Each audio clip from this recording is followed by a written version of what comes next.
What is up, guys? Welcome back to Game Junction. We are covering IndieMania 2024, day number three, not two, three. Super excited about today. It's been awesome covering these events, man. IndieMania 2024 has been What's up, everybody? amazing. Absolutely love it. So we're going to go ahead and bring in everybody that we've got in our Discord. Day 3 of IndieMania, the finale. Thank you, everyone, for tuning in. Happy to see everyone today. Happy Saturday to you. Hope you have some nice weekend plans. And hopefully they involve gaming. And I'm going to go ahead and... our guys here in the Discord, Adam, and go ahead and bring in Brandon and Mark. What's up? How's it going, everyone? Hey, pretty good. How's everybody doing? So that's Game Junction joining us as they have for the last 2 live streams. Yeah. Yep. We've done all of IndieMania together. It's been a blast. I've gotten to know all of your personal life. I know your address. I know your social security number, your date of birth, where you were born, everything, man. It's great. I didn't know you knew my social. You told me it yesterday. I did. Social, mother's maiden name. Yeah, worked and lived. Yeah, you told me all of that. You don't remember? It was actually on stream. I don't. I'm going to have to go back and rewatch it. Obviously, I'm joking, and hopefully nobody takes me serious on that. But, there'll be a couple people out there. What? Hey, what's up, Chris Garno? It's going good. Appreciate you popping in. What's up, Viper? Welcome back. Thanks for tuning in from Ireland. Ireland. Man, I wanted to visit Ireland so bad. I know, same here. I always have. It's still on the list. Yeah, it's Japan is number 1, but Ireland I think is probably comes in number 2 for me. But Japan, it's a childhood dream. Literally, since Pokemon came out, I wanted to visit Japan. Well, mine too. Yeah, since I was a kid. It's the video game headquarters. Yeah. Of Earth, in my opinion. Yeah. No, seriously, especially with us all being massive Nintendo fans, it's just something I've always wanted to do. I want to go to Tokyo, Osaka. I want to see some of the countryside as well, for sure, because Japan has beautiful countrysides, and not just a big city. I'm not even a city guy at all, necessarily. Me either. But Tokyo and Osaka would, 100% be worth it for sure. And I literally live out in the mountains. Yeah, I mean, I live in a small town too, so. It's just what I prefer. I don't like the city driving is the biggest thing. I just don't like it. People are terrible drivers in the city, it seems like. Accidents every single day in Columbus. Oh, yeah. Every single day. I mean, never fails. Like people. What's up, Sons Geek? People don't know how to drive. Hey, what's up, Sons Geek? They just do not know how to drive. Who needs to learn how to drive when you just floor it? I agree. Hey, you know what, guys? I had a couple of questions that came through in chat. Okay, Brandon, I'll pose one to you. Let me see here. Actually, let me go back a little bit more. It was regarding Iron Meat. If you know when the limited edition physical is coming out for Iron Meat. Yes, so it is the 25th, and it will be strictly limited games. So just around the corner. Got yeah, just a little over 2 weeks, or just a little over a week. And I've bought games before from Strictly Limited. Same. They do an excellent job. I agree. They put together some really nice physical packages. Yeah, they really do. The packaging for Strictly Limited games is absolutely beautiful. Awesome. Okay. So we got that answer. And then I had a really good question. Actually, it's from the same person in chat. His name, he goes by the name of Published, and this was an interesting question. You guys will appreciate this because you like physical. He said, if you could only have one or the other, would you rather have a Zelda Ocarina of Time remake, or every Nintendo published game comes with an instruction manual included in the case again? Oh man, that's a hard one. Here's what I'm going to say. Here's why I'm going to giving my answer to that. I'm going to say every single one comes with an instruction manual again, because I think Ocarina of Time 3D is excellent. I think it is good enough for me. To me, it is Like the Goonies? What? Like the Goonies. Oh, You said it's good Stop. enough for me. Get out of here! Stop it. You That's confused me funny. there for a second. I was like, what's this dude talking about? But no, Mark has argued this against me, so like he feels differently about this part, but I feel like it's more along the lines of a remake than it is a remaster, in my opinion. It is it has a drastic rehaul to that game. Like it looks. Oh, you're talking about the 3DS version. You think Yes. it's more of a remake? Yes, I feel like it's. Yeah, I mean I do, and people might not feel that way. I don't know how other people feel, but to me, the 3DS version is the superior version. It's the best way to play. It's the way that I play Ocarina of Time every year because it was my favorite game for a very long time until Breath of the Wild and Tears of the Kingdom. But I play it every single year, and I go back to the 3DS version now. They improved upon so much to me. Now, would I want a remake of Ocarina of Time? Obviously, but you can't count in. There are ways to play it, 4K 120. I'm not necessarily recommending that, but there are ways to do that if you would like to do it. Which I have played it at 4K 120. I played it 4K 60, but it looked beautiful. Yeah, I could go to 240. There's no point. Honestly, For a game like that, back, no. I went back to 60. There's no point. There's no point. Yeah, there's no point. 4K 60 was good enough for me on that. Yeah, but it's awesome. Yeah, it's a really, really cool experience. And again, I am not promoting this at all. Do not do it. Please don't do it. But you can also do that with Breath of the Wild, and it's being worked on for Tears of the Kingdom. So there are people that do that as well. There's actually a big YouTuber, I won't call him out, that worked with Nintendo for a while, and then Nintendo stopped working with him because he talked about that. So, yeah. There's that. Interesting. Funny. Yeah. I'm not gonna say do it, but it's amazing. And of course, Brandon's gonna call me out on the Ocarina of Time. No, I wasn't calling you out. I was just saying that somebody doesn't agree with me. So No, you're fine. I wouldn't. I was just poking fun at you. Okay. It felt like it just felt like a fresh coat of paint, but it felt like the same game. Like to me, if Yeah. I want to remaster, like completely redo the game, all new graphics, make it look like a Breath of the Wild type game as far as graphics and gameplay go. But that's just me. What's up, Captain Doge? I get it. I mean, I can understand why people feel that way. But I mean, I haven't heard anybody else say that. I've heard, obviously a lot of praise for Ocarina of Time 3D because it does great stuff, Yeah. man. I think it's great. I legitimately think it's awesome. It's just unfortunate it's stuck on the 3DS, which Well, more or less doesn't exist anymore because they stopped production of the hardware. Well, yes, but like for me, it's not a problem because I love the 3DS and have one. But like, if you care enough, there's enough 3DSs out there to be able to find one very easily. My store across the road has like 15 of them in their cabinet, so it's not inaccessible. But yeah, it would be nice to have on modern platforms for sure. But I mean, at the same time, it's like I'm perfectly fine with playing on the 3DS.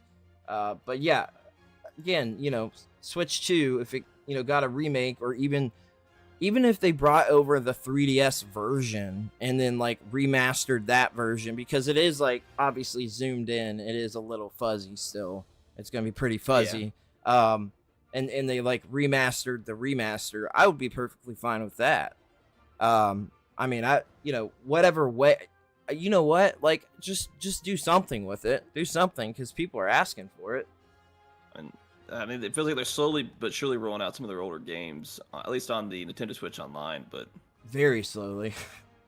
yeah, it's like they just don't want to release these games back to us. It's That's frustrating a little bit. That's sure what it seems like to me. But yeah, it's hopefully more comes of all this stuff. I don't know. I mean, there isn't much longer for Nintendo Switch Online, at least on the Switch 1. I truly believe they're just bringing Switch Online over to the Switch 2 and they're going to continue. Like, we're going to have the set of games that we got and then more. Is how I feel. So to me, the 3DS version of Ocarina of Time feels like a remaster, not a remake, like a touch up. I gotcha. They introduced some quality of life improvements, which was nice. Obviously the 3D, if you use the 3D, which I did, I thought the 3D was cool, and I still think it's cool today and in 2024. But for Ocarina of Time, what I've been saying, I've said this a lot on the Nintendo Byte podcast, but what I want as far as like a remake and scale and everything, I would like the scale of it to be on the same wavelength as Final Fantasy VII Remake.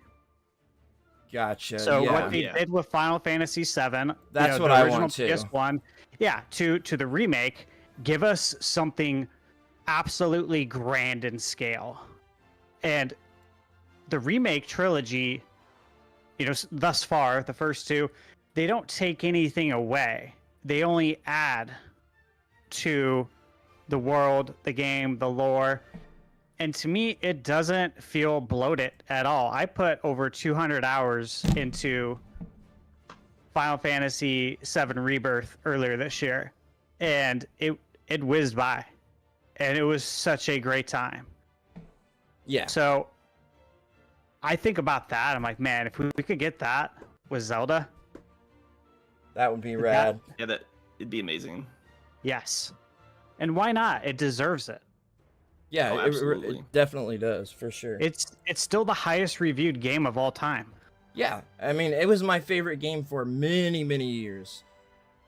I mean, like I said, it wasn't until, Breath of the Wild came out that changed for me. But Ocarina of Time, it was still a close call. But there's a lot of nostalgia attached to that, and I have to disregard that nostalgia to really completely feel like, what do I actually think is the better game with no nostalgia attached? And I mean, at the end of the day, they're both perfect games, in my opinion. They're both perfect. Perfect for me, I would say. There's some problems with them, obviously. You could say that there are some problems with them. But to me, they're perfect for me. It's what I want. It's what I enjoy, so. Oh, yeah. There's definitely technical issues wrong with there's definitely technical problems with both. Sons Geek said, I don't know why, but I keep thinking about that Rough in the Riverside game, LOL. Rough in the Riverside. Wait, that sounds the game familiar. that looks like Banjo-Kazooie. Oh, yeah. I feel the same way. That game definitely looks like Banjo and Kazooie. I'm excited. Yeah, it's stuck with me too. The game looks so cool. So we are about to be live on Twitch as well. I mean, not Twitch. Sorry, TikTok.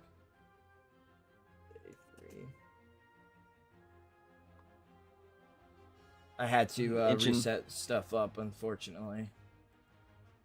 That happens. Inching closer to the start of this the broadcast. Yeah, it's I had Harry Potter Quidditch Champions up, but didn't even get to finish getting any of the promo posts up, so I didn't get to play it. I was trying to set up TikTok, but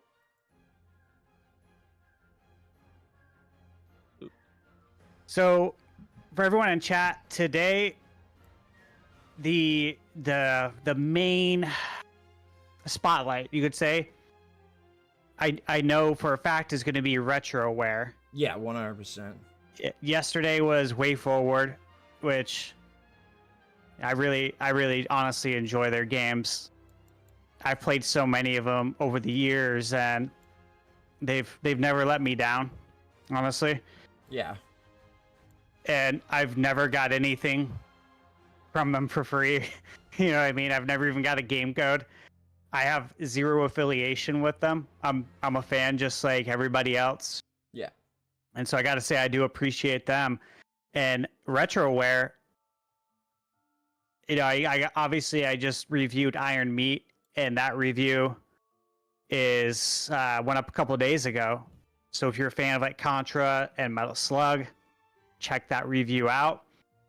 But what I'm very interested in, and I've been interested since the moment I saw that this game was being made. It's called the Transylvania Adventure of Simon Quest. Yes. Dude, the fact that they're making a love letter homage to Castlevania 2, Simon's Quest, in 2024 to me is just absolutely bonkers, and I love it. Love it. Yeah. Oh, I am a fan of this company because, I mean, look at what they've made. They made Prison City, which was really cool, and you Really get that good game stuff. for $10. And then they make a love letter next to Contra, and then next they're making a love letter to Simon's Quest, which again is it's the odd duck in the NES trilogy, you could say. And they also have Toxic Crusaders coming, which is a beat 'em up that looks like, you know, Teenage Mutant Ninja Turtles. Oh yeah, yeah. I'm excited, man. I can't wait. They're So cool. excited. Like, I wonder what else they're working on that hasn't been announced. Right. Yeah, I'm wondering too, because they're always doing something, you know. They're always working on something, which is great, and I'm excited to see what that is.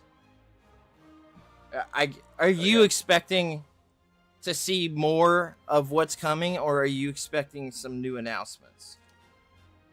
From Retroware, Yeah.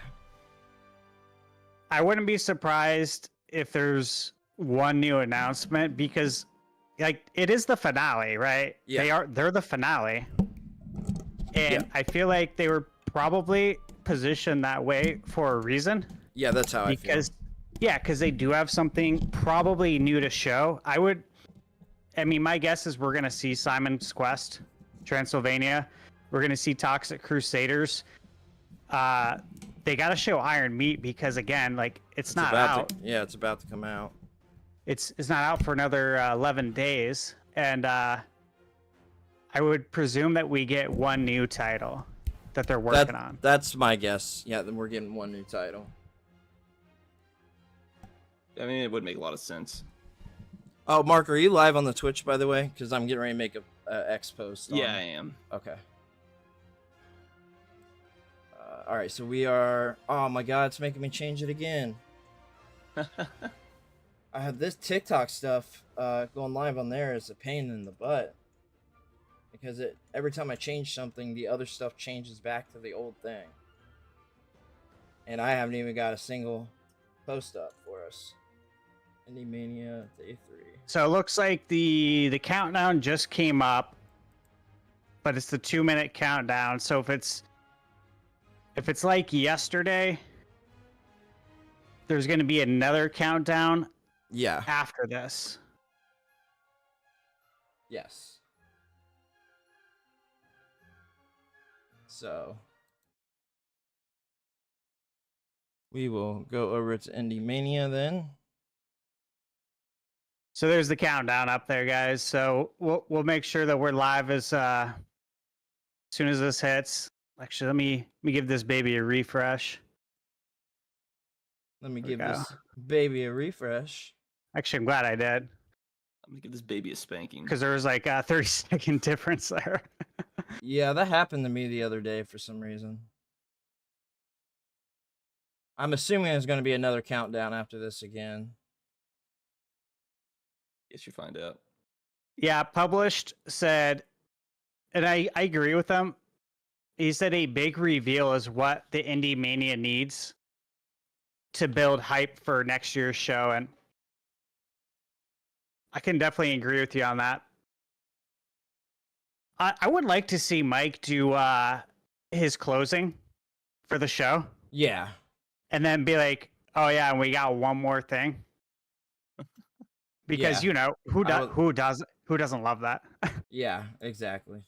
Oh, there's their 12-minute countdown. See, I'm behind then because I'm just now finishing out the thing. I hate that it's behind. All right, so I switched back over to this screen, guys. Just so you know, on my other, I have 3 monitors up. So on my other monitor, I got the countdown clock. So I'll switch over when it's about a minute to go. I'll switch back over to the live screen, but I'll stay in this screen for now, in case any of you guys want to peep my collection in the background. Hey, Oh, why you- not? Let me move this Maniac Mansion game. You guys see that right there, right where my finger is? You see what happens is I move my camera a little bit, For some reason, it's not letting me reposition then- the. we get blinding light that reflects off the plastic there. And I hate doing that to you guys. Oh, you talk about that's great. For some reason, it's not letting me reposition the video. I can't figure out why. I just need it up a little bit. It's down a little too far.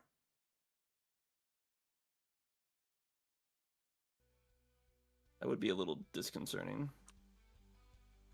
What is it?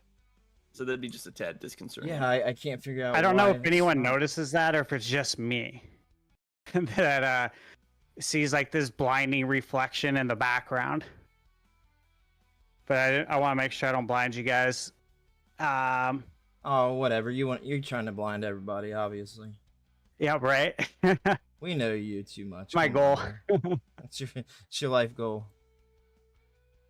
So Michael J asked a question: if anyone has bought fan-made custom manuals from Etsy. Yes, I And- have.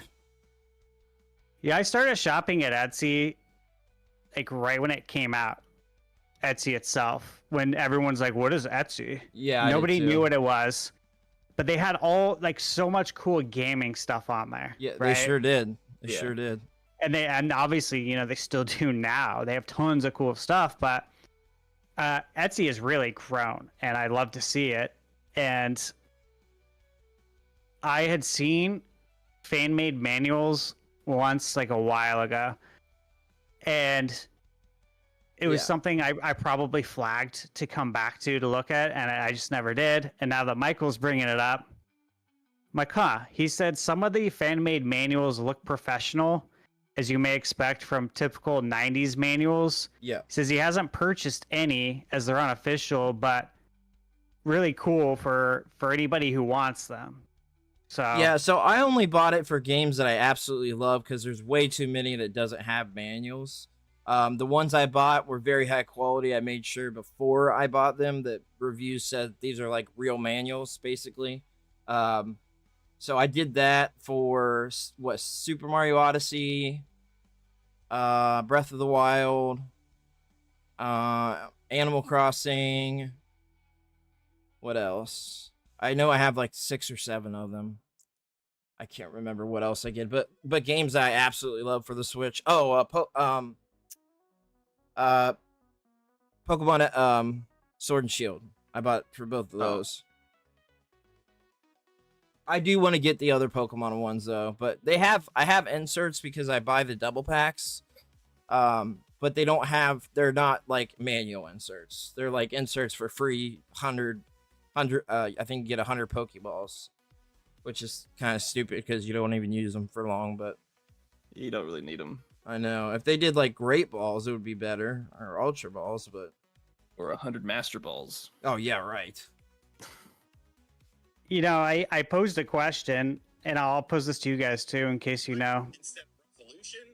But I asked if anyone has any tips for me on getting some cool lighting for my background. So for the background, Yeah, what's it called? Sun Nation or Sunbro yeah. on So YouTube. He's got great lighting. Like, I love his lighting, but like, I would like to do something like that for my background, because I feel like the lighting in my videos is not aesthetically pleasing. yeah, mine isn't either, but I have a reason why that I don't have it aesthetically pleasing at the moment. So for the background, if you want good background lighting, I'll pull it up so I can recommend the actual brand. Hold on. I can't But remember. there's a which one lot you're of thinking different options. So box lights, I know a lot of people that use soft box lights for background, and that also helps separate you from the background in a way where almost like a DSLR camera sort of gives that gives that where it's kind of blurry in the background a little bit. It's a little blurred, so you're separated from the background. A lot of people use softbox lights. They use key light, which is important, and that's important for your face. That's really important for your face. People also use it as a backlight because they make big key lights, and I know people that use multiple just key lights, right? But there's also this light that you can use. I don't recommend whatsoever ring lights. The only thing they are good for, in my opinion, is for literally selfies or for photography of images if you're taking it right within the ring light, but it doesn't give even lighting. It doesn't give good lighting. There are some higher end ring lights that are better, but they literally are pretty much made for selfies, right? Like that's what they're basically made for. They're good for a vlog video that you're not moving at all and it's right on your face. If it's a video where you show like just your shoulders and up, it's good. You can use that, right? And then you can use like a softbox light on the side to sort of give like a little separation, or you can use it, turn it and use it for your background. But softbox lights are underrated, and for any professional YouTuber, they all use them. I don't know anybody that does not use softbox lights that's doing it professionally.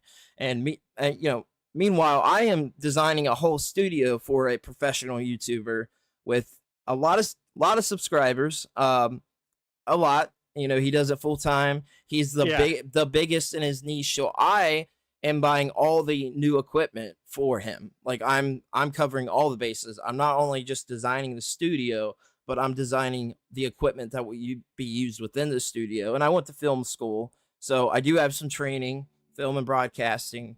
Right. And I can definitely recommend. I could recommend like 4 different lists for like 4 different types of videos or reasons.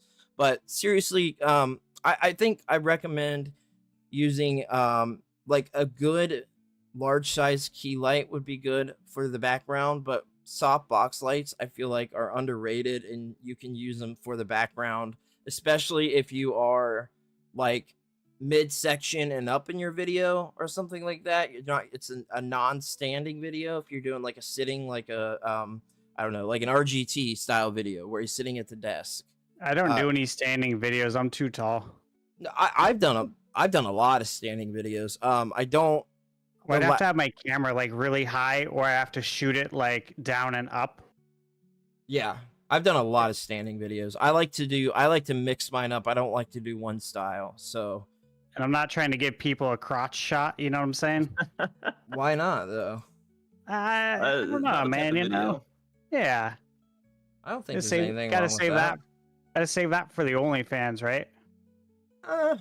Yeah. When are you starting that, by the way? Never. You told me you were getting ready to start it. You say that now until the money's there. Also, guys, hey, we are live on the TikTok after having some issues there, but we are live on the TikTok now. So, hello, TikTok. What's up, everybody? How goes it? I'm actually, Steve, we just talked about this yesterday, and it hasn't been working. For some reason, it worked today, but I'm able to use my second camera for TikTok because you can't have a camera on two apps at the same time. You can't have it on two applications unless you use virtual camera, which won't work because of the style that I'm doing. But yeah, it actually worked. So I'm using my Keo 1080p camera for TikTok. That's dope. Yeah, no, we ended off with how many viewers did I tell you yesterday, Steve? We had a lot on TikTok. Okay, we had a ton, like it was a lot. Like I was shocked. All right, I'm gonna get some social posts before this. We only got 2 minutes, so. You mean to count down for you? If you'd like to, sure. It's a minute 45, 44, 43, 42, 41. You have a minute 40. Yeah, I don't. All right, guys. I switched over to the main live screen because I've been on countdown's here. I've been on it. It's been here. I'm trying to get these posts up real quick. I haven't gotten a single one because I was messing with TikTok. I'm gonna get at least X. The tick tock, the tick to the ticky to the tick tick TikTok. Talk, just can't talk. Tick tock. Tickety to. I'm sorry, I did that and I immediately started thinking of Kangaroo Jack. Oh yeah. I forgot about that movie. Yeah, no, so did I. That's funny. So I started saying that and it just immediately came to my mind. A weird kids movie from like however long ago. Yeah, that was a wild one. The CG in that is so bad. Hey, what's up, Blake? We got Will Muffler Man joining in on TikTok. Appreciate having you. Kerfuffle as well. I'm putting a calendar reminder in my phone right now for September 25th at 6 a.m. for Iron Meat Physical. Okay. Because the fact that there's only 4,000 copies, I don't want to miss out on getting that. So I set calendar reminders for. No, that's a good idea. For everything. I ain't trying to play. You know what I mean? Like. I feel like I probably need to grab it. I'm not trying to get done. You dirty, are like you're bad influence on me because you're making me want to get everything. Because you freaking grab everything, man. I wish I could grab it. There's so much coming out though. There's just so much. All right, I think it's go time. Here we go. Let's go. Hello, Mike.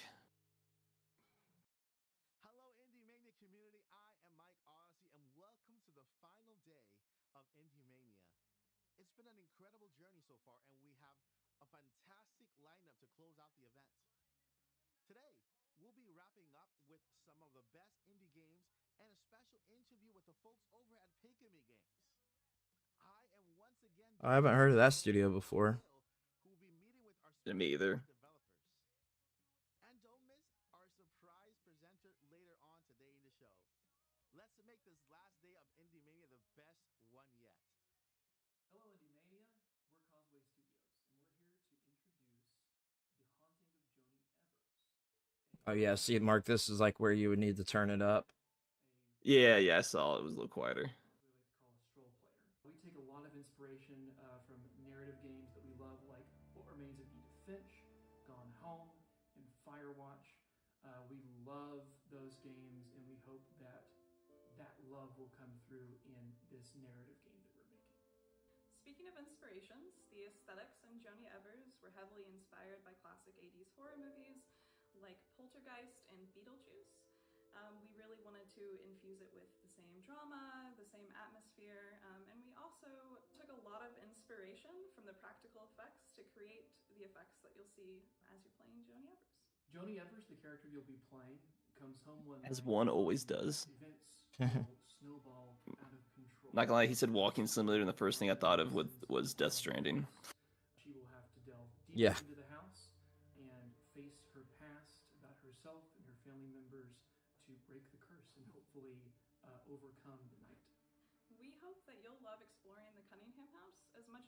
enjoyed building it. There's something to find around every corner to help piece Hey, together Paul. Appreciate you coming in here. history of the family. Here's to another fun day. Definitely, To see definitely what excited. you might find and what Sound coming in, but very low. Without further It's ado, for purchase the game on Steam. because this part of the video is low. I'll try to bump it up a little bit. What's up, Paul I- Gale? How's it going? Everyone say hi to Paul Gale Network. With the trailer of The Haunting of Joni Everett. Oh, Paul is he- Gale is one of the hosts of IndieMania Yeah. with Oh, Mike that's Odyssey. dope. No. I'm not sorry. You know what I've been through. How they left me. Yep. Appreciate you coming in, Paul.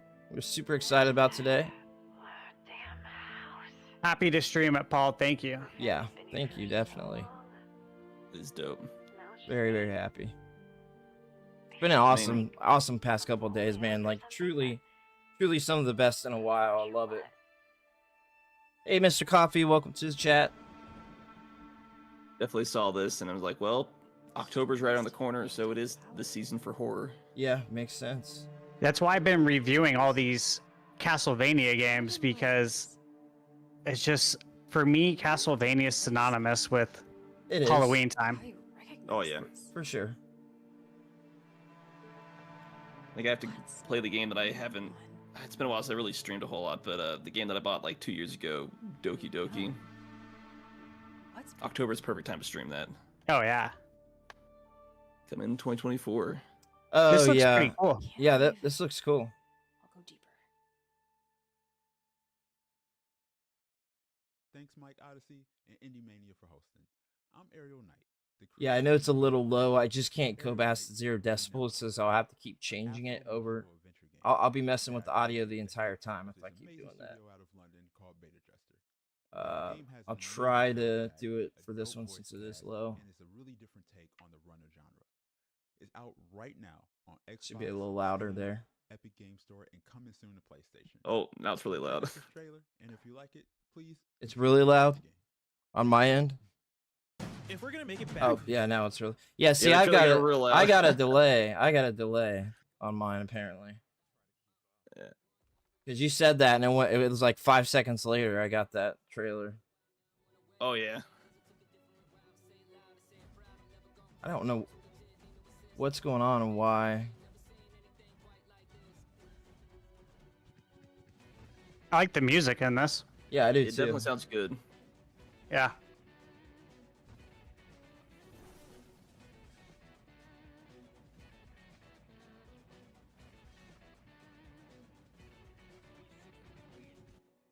I will only ask once, boys. Give me the crown.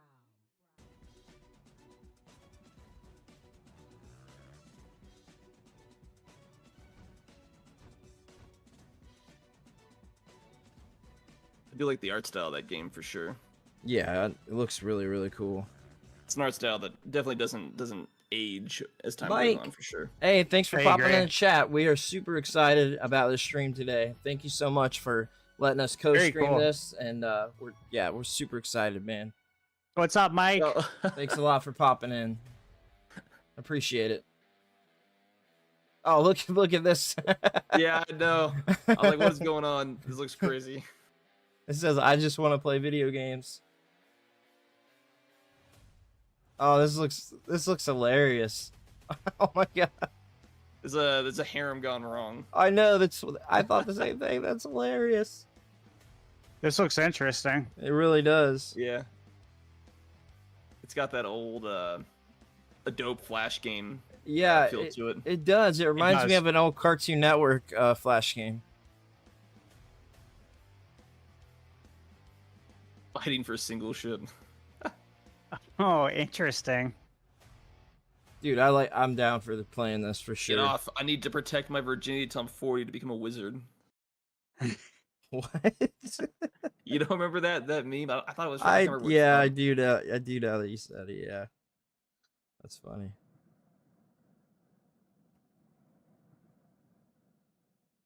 Oh my gosh. I was cozy gonna game. say this looks like a cozy game. That's the did, I first just thing that straight up pops said it. up. It does look like Cozy World. See, I'm delayed for some reason. I need to. All right, I got it now. I don't think I'm delayed anymore. Definitely tell it took inspiration from Animal Crossing, Yeah, for sure. which isn't necessarily a bad thing. No, I love Animal Crossing. I don't play cozy games, but it's not because I don't like them. It's just because I haven't played any, and there's so many other games to play.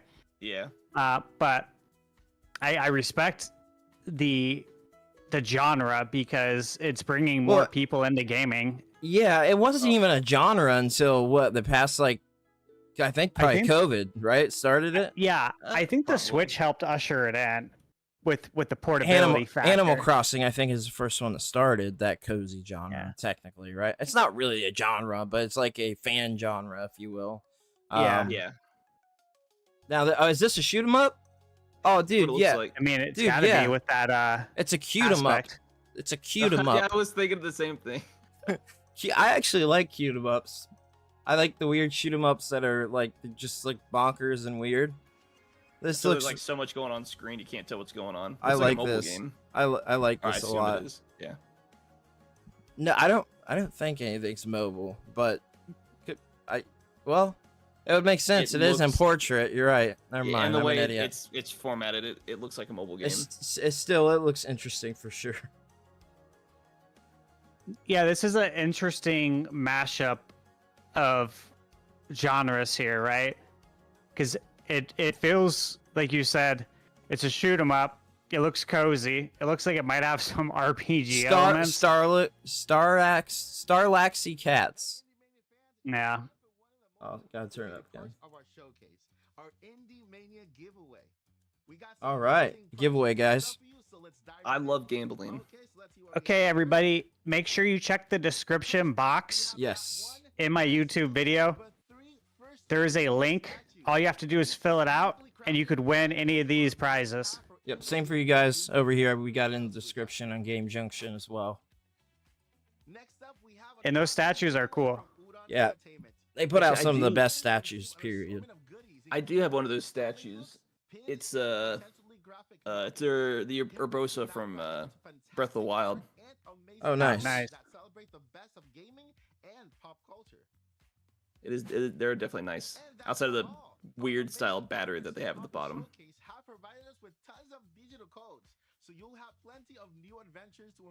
Hey, Mumu, Kiyonu, Swazuki, Anthony, Dante, all joined in on TikTok. Appreciate you hanging What's out. up, everybody? Yeah, I keep saying it over and over, man. I wish I could win one of these gaming chairs. I need one so bad. I don't know. They At look- times, I those think looks- a regular office chair is far more comfortable. Well, I have a bad back, obviously sciatica. So I would be fine with whatever. It doesn't have to be particularly a gaming chair, but there are some of these with like the built-in cushion and stuff like that. Because mine has one now, but it's worn down. That do help some. And like, I don't know. It's really hard to tell. I can't spend $1,000 buying 3 different chairs to see what works. And like, I have this chair right now. I can tell you right now, I have to get up like every hour because I'm in so much pain.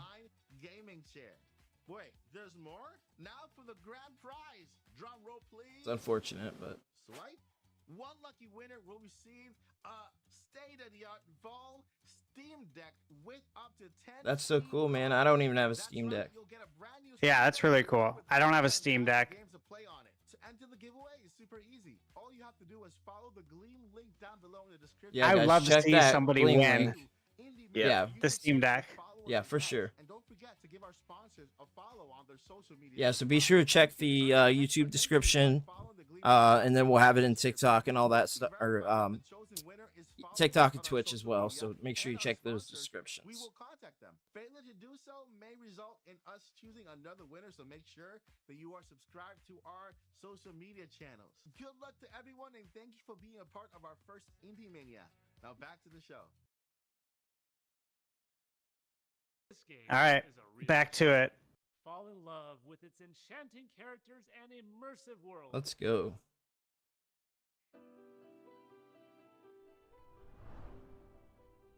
I don't know those games. Oh, it's going to be a cozy game. Coffee Yeah. Talk is a cozy game. This is another coffee talk. I thought we got the Tokyo one coming out. Well, already. it says it's from the creator of Coffee Talk. Okay, or I something. missed that. Sorry. Come on, Nama. Get up. Mr. Coffee said I was setting money aside for a PS5, but I might just get a Steam Deck instead. Oh yeah, I mean if you like portable handhelds, You can dock the Steam Deck too, though. yeah, you can dock it as Yeah. well. Things take time. I feel like You got I saw someone post a video not too long ago about the Steam Deck and like docking it, right? And it was a video of them playing the Steam Deck on a TV, and everyone in the comments was like, "Oh my God, how did you do that?" You know what I mean? They're like, "It's the dock for the Steam Deck. Like, Right. This is something you can buy." Nobody knew. They probably don't advertise it that well. Oh, I've seen the advertisement for this game, Yeah, I have. and I've been too. interested in seeing what this is. Yeah, same. It's a combo of a classic card game bullshit with the wilds of Uno. The goal is to lift all your cards, and like Uno, you can use wilds to sabotage your friends. If you call someone out on their lies, Lucky the Bull will ruin them, and you'll get rewarded with a wild card. Wild cards are awesome. For example, you can use a gift card to give up to 3 of your cards to another player. That slows them down and makes it easier for you to reach your goal. As a multiplayer game, it's been so fun to playtest with mates. As a single player game, it's been a huge time waster and still fun to test. It is nice when they take card games and make them digital. Yeah, it is pretty cool. Well, I mean, yeah, look at Balatro. Oh, it's huge. I mean, yeah, that's one I still need to get into too. I haven't played it yet, guys. Have both of you? No. I have the physical on the way, though. There's a physical for it? Yeah, it actually comes with physical cards, too, as a bonus. Man, I am like shocked of some of these things that you know that I have no idea about. Very knowledgeable. You're gonna have to start with Mark. I share everything that I think that he might be interested in to him, that I see like sales and things like that. I'm gonna have to start doing that with you, and you're gonna have to start sending some stuff to me because I do that with Mark. I send him like deals on things that I see that I think he'll like and stuff like that. If only he had more money. The big problem. Right. So what? This is called this looks like Bullcrap. a fun game. Yeah, so it's based off the game Bullshite. Oh and- yeah, I've heard of it. Yeah. Yeah, this looks interesting. It So does. he's been working on it for 5 years. Whoa. So it's a single dev, I assume? Yep. And it looks like That's really, really awesome.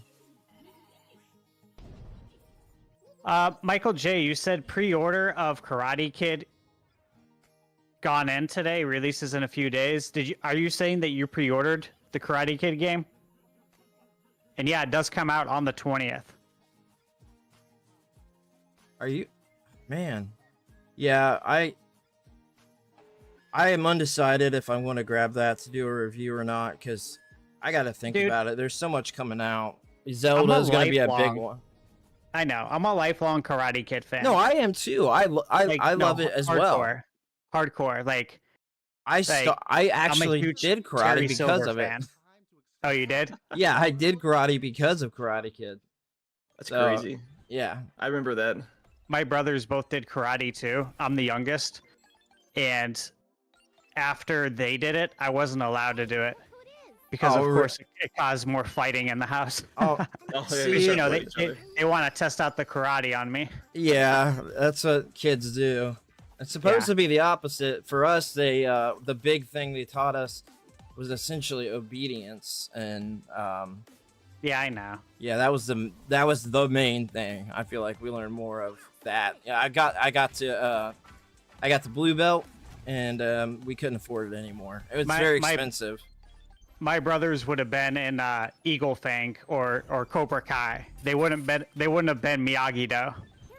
Wax on, wax off. Yeah, they're more about the offense. Yeah. Hey, Yeah, nice to see a platformer. I know. I'm super happy about that. This looks really cool. No, it really It does. we just got Astrobot too, and because it's a robot type thing. This looks cool. It looks really cool. Yeah, at any 3D platformer, man, I'm excited. I like the colors. Very colorful. Oh, it's co-op. The environments wow. look varied. Yeah, that's nice to see. That's It's not co-op. often you see a That's co-op like crazy. this. Yeah, the type of games you don't get from AAA studios. It's What's out up, now on Mike Steam. Odyssey? That's Thanks for Consoles later this stopping year. by. That's the great thing about stuff like this. Oh yeah.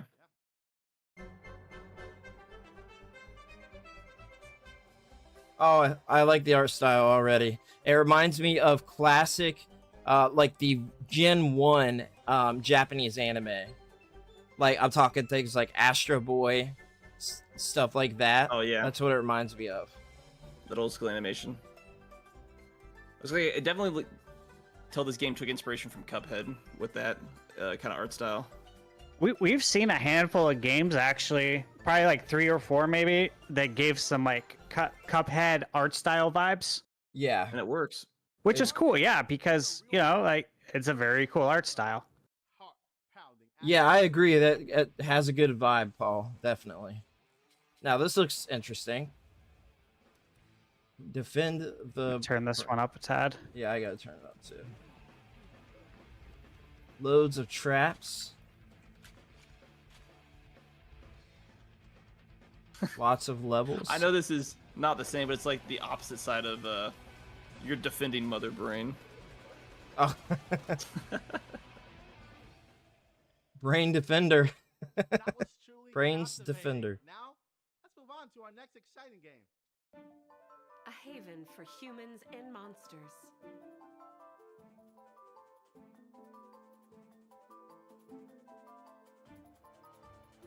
Evil crashes in uninvited.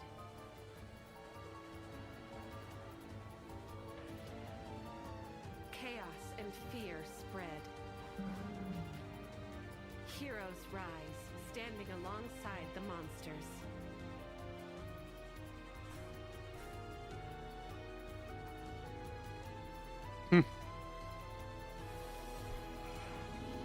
Mike said, so glad everyone is enjoying the show. He said, my nerves have calmed down. Free the That's damaged definitely good. souls. Yeah. Yeah, It's been a for good sure. show so far. Yeah. Yeah, I think all Work together. 3 days have went off without a hitch. The chaos. There's been no issues. Monsters. Yeah. Yeah, Job Mike. well done. Mike, you and Paul have done absolutely awesome. Cover the truth as you Truly, dive into a truly deep love this. plot. Just this whole thing has been so good.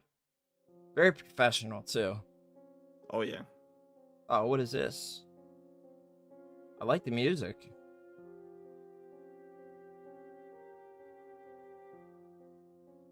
Oh, okay.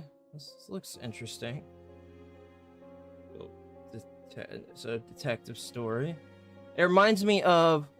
It has that Resident Evil cutscene type deal for like what games had that? Let me think. Which Resident Evil had that? I know Zero had those little. It would be like the loading screens, but like Resident Evil Gaiden has it.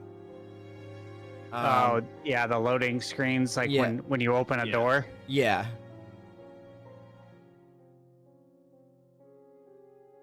Murder is game over. Streaming death. Wishlist today. Interesting.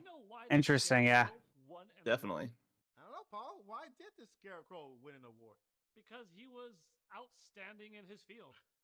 Just like our next game, which stands out in the world of indie games. Like a classic dad joke right there. I know. Love it.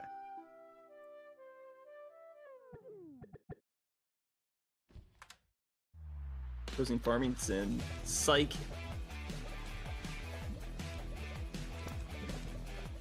Oh. Yeah, this is not a cozy game. I know these types of games. I can't remember what they're called though. It's like Vampire Survivors. Yeah. Let me ask it. So I downloaded the trial for Vampire Survivors, but I haven't started it yet. There's Yeah, I like a haven't either. 2-hour trial with PlayStation Premium. I've got it And- on Game Pass. It's on Game Pass. So Have you guys played it? Has anyone in chat played Vampire Survivors? And I if ha- so, should I play it? I haven't yet, but I've heard nothing but positive things. Well, I saw they have a Castlevania and a Contra Yes. DLC. Yep, they have some really cool DLC. I'm going to play it 100%. Noxious Weeds. Yeah, I think the closest game that I played like that was a game called Hollow Cure Save the Fans. It's the exact same style of game.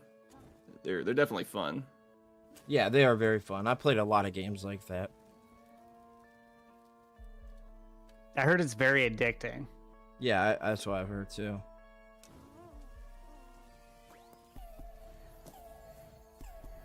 Are we the fire?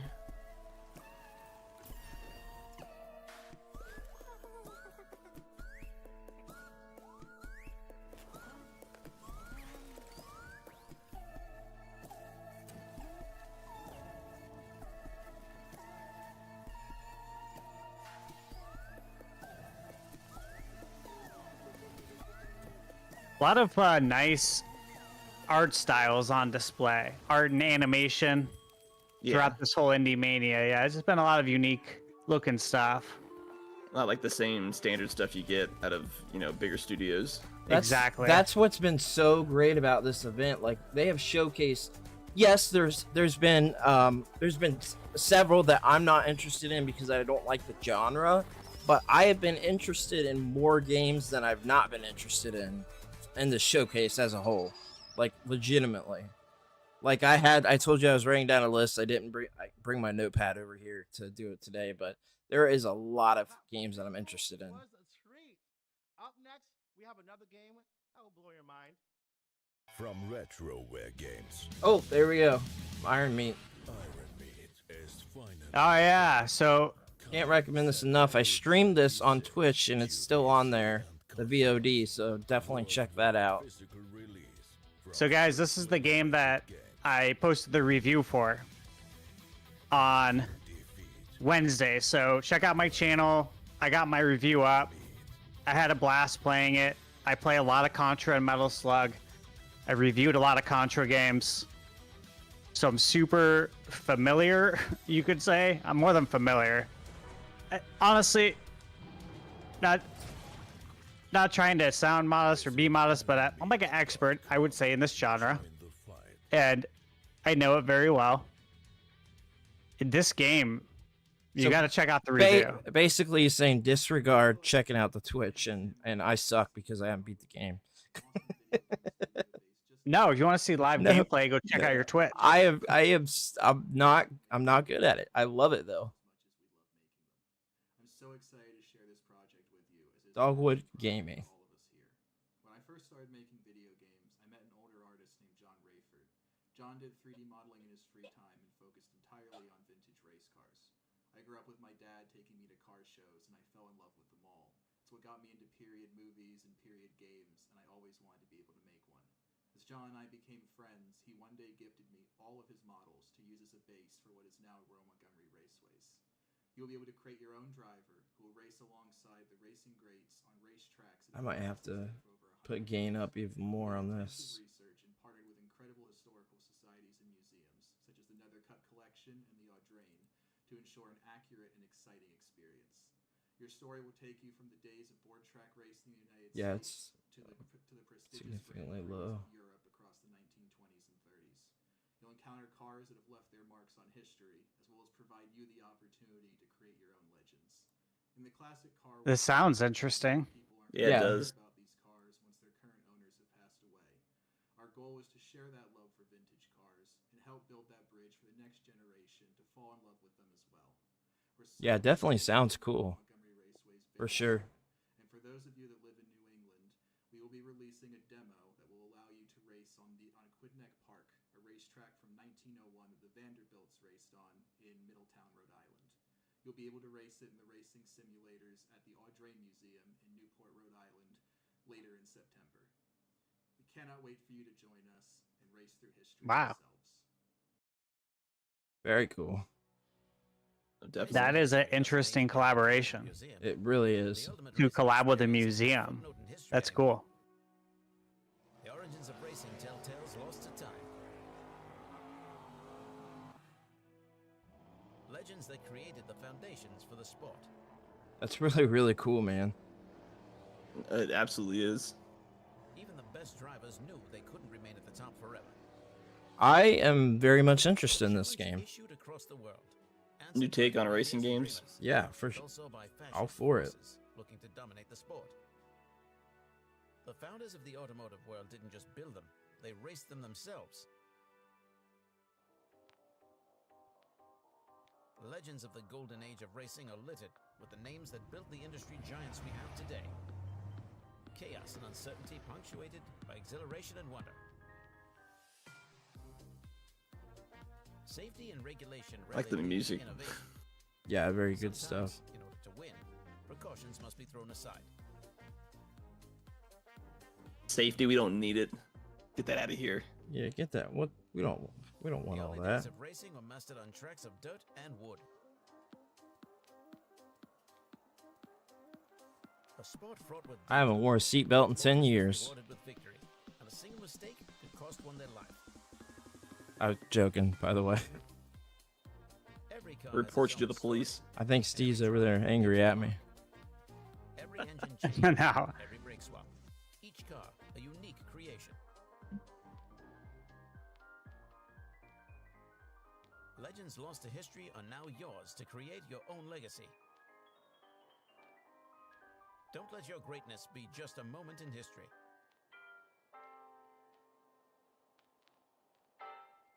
Royal Montgomery Raceways. Interesting. IndieMania, Krista. And Kit. Here, Oh, completely. and we are so Hey, excited look to who it introduce is. this game Yeah. because We love playing multiplayer games. That's right. We're so excited to introduce Bandit Trap, a new game where you defend your home from a team of bandits, or even Sounds team up to interesting. become the bandit with What's a up, team of Magic players TRDC, joining there on the TikTok. Appreciate it.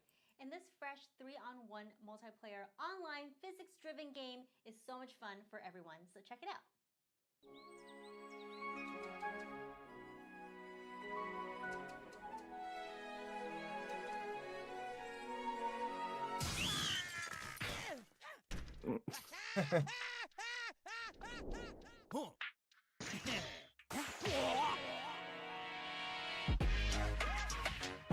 Oh, I think I saw a preview for this game. This looks interesting.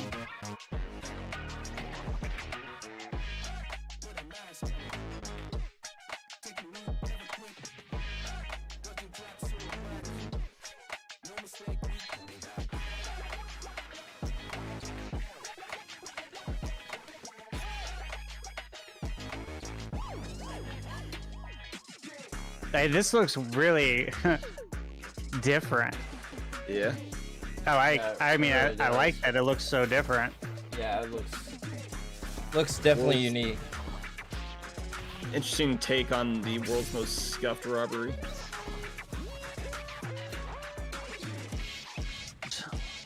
I'm trying to figure out like what. So is the point to like Somebody in chat, to drop them? somebody in chat said, what is this?" It leaves me kind of curious a little bit more. That looked absolutely ridiculous in the best way possible. We cannot wait to play Bandit Trap. And coming up are the developers from Bandit Trap to tell you more about this game. Perfect. All right. Done. It almost gives me like Bomberman vibes. I got Little bit, yeah. Bomberman and then Toe Jam and Earl vibes. Michael, Bobby, Jeffrey, thank you again for being on here. I really do appreciate it. I appreciate the invite. It's an honor to be here. Yeah. I think the first questions first. How did Pacomi come to be, and what is the significance behind the name of your company? We actually all know each other from junior and high school, and we stayed in contact over the years as friends. Most of us got jobs in Dutch games studios, and one day we decided to create a game ourselves with the four of us. And the goal was to create a small game, because of was around the time of the iPhone 3G and the App Store, which practically eliminated the need for a publisher. But that game eventually turned out to be a 5-year-long project called Heroki, which we developed and finished in our spare time, next to our daily jobs. And that's basically the start of the company Pacomi. Yeah, and which actually might be interesting to add is that we also That's cool. developed our Yeah, that is really Yeah, it cool. really is. game engine for that game, because because like Bobby mentioned at the start, we thought Mark, did you get to share out the Twitch at all by chance? oh, let's I believe so. If I can do it again. was also at a time where Unreal and Unity This looks very interesting. still expensive or not. It gives me like So yeah, we also created. oh, what's that game I'm thinking of? Engine, Yeah, and it I like it. It looks cool. A beefy engine as well with a full-blown editor. Yeah, Like it's literally. It was quite painful to say goodbye. Wow. To it because for the next Steve, what's your thoughts on this one? we needed to go to like every platform possible. And yeah, I mean, yeah, like it gives me that Bomberman vibe as far as like trying to trap yeah, we learned a lot. the other person Yeah. that's playing, but obviously expanded upon greatly in the fact that you're trying to like literally trap them. I mean, it's in the title, Bandit Trap. Right. You guys remember the Spy vs. Spy game? Yes. Yeah. Select which of the best pitches win, and amongst And then part of it reminds me of Luigi's Mansion. Oh, yeah, I can sort of see that. Like I saw one of them have like a vacuum cleaner. Right there, yeah. But it looks like you got all sorts of different items you can equip.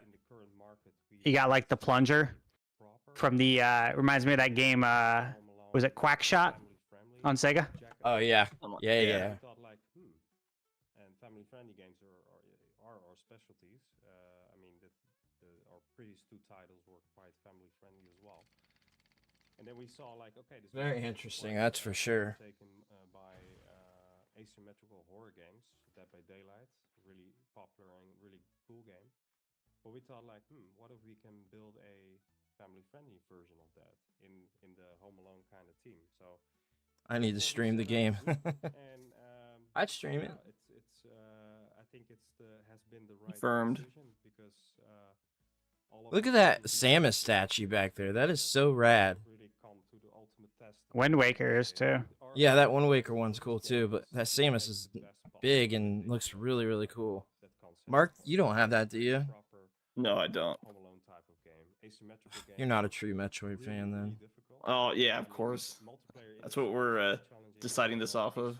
If you don't own that, you're not a Metroid fan. You have a $200 statue, so you're not a real fan. Yep. So it I'm looks sure like you're it's more going than through the that. game and like trying to destroy stuff in the rooms to find like coins and gems and possibly power-ups, right? That's kind of what I'm getting out of this. Yeah, I'm still don't quite understand, but I'm trying to figure it out. It feels like it's kind of like a competition to see who can like get the most out of it, out of the house. Oh, Paul said that he first interviewed Pacomi and saw Bandit Trap in August 2023, and that it's been awesome seeing the game evolve into what it is here. So Yeah, he said Paul- they're a very hardworking and good team. Yeah, he just said it's awesome seeing the game evolve into what it is here. I'm glad the chat is liking it. Hardworking. Yeah. Good team. Yeah. Thanks, It is Paul. dope. Yeah, looks really cool. That's awesome. And Paul, I'm very jealous of your Samus figure. Thank you, Pacomi, for joining us today. Everyone watching at home, I hope you are looking forward to Bandit Trap as much as me. Welcome to a little segment I like to call Red Deer's Corner. Yeah. Excited to Yeah, Looks very I was- cool. amazing Yeah. updates and exclusive announcements from our friends over at Red Deer Games. I was looking forward to this. Kick things off with a couple of trailers of some fantastic games that are already out. Enjoy. Here we go, sizzle reel. Yep. Who doesn't love a good sizzle reel?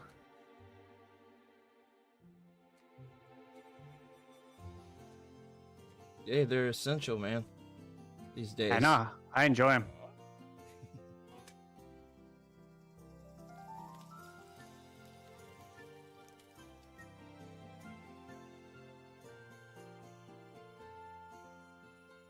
Book for Love.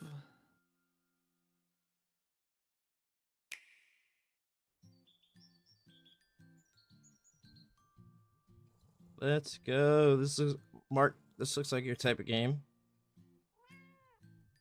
Totally. You know me, world's biggest cat person. Well, that's what I thought. Yeah, you're really into cats, so. I think Mark has like 12 cats. They're just hidden and you don't ever see them. Oh. Well, I thought you did for real. Hashtag protect the cats. Yeah. I mean, you know, that is what I do for a living. For one of my many jobs. Oh, the vacuum cleaner. That's pretty funny. This freaks him out. Oh, that is hilarious. I asked the chat who's planning on playing the Plucky Squire on the 17th. Yeah, what'd they say? Anthony said he's definitely going to be playing it. I know I'm going to be playing it. That's a game I've been looking forward to for a while. Yeah, me too. And it's free. free. I think I'm going to review it. Yeah, it's free on PlayStation Plus. Our only hope rests with Gladys. Oh, okay. This looks like it's up my alley. She brought a handgun. This Old looks like retro style game. yeah, man. I played this. It's on Switch. Wait, what is it called? It's already out. Crypt Stalker. Oh, I got a code for that. I'm an idiot. It's really cool. That's why it looked familiar. Okay. It's like I think I bought it for $2. Nice. Yeah. Possibly 99 cents. Yeah. Did I tell you? Which is silly because it's very good. Yeah, it looks cool. It has Contra-esque Castlevania aesthetic to it. More of the Castlevania Simon's Quest, but that aesthetic. Updates and announcements. First up, we have Sprout Valley. Let's go.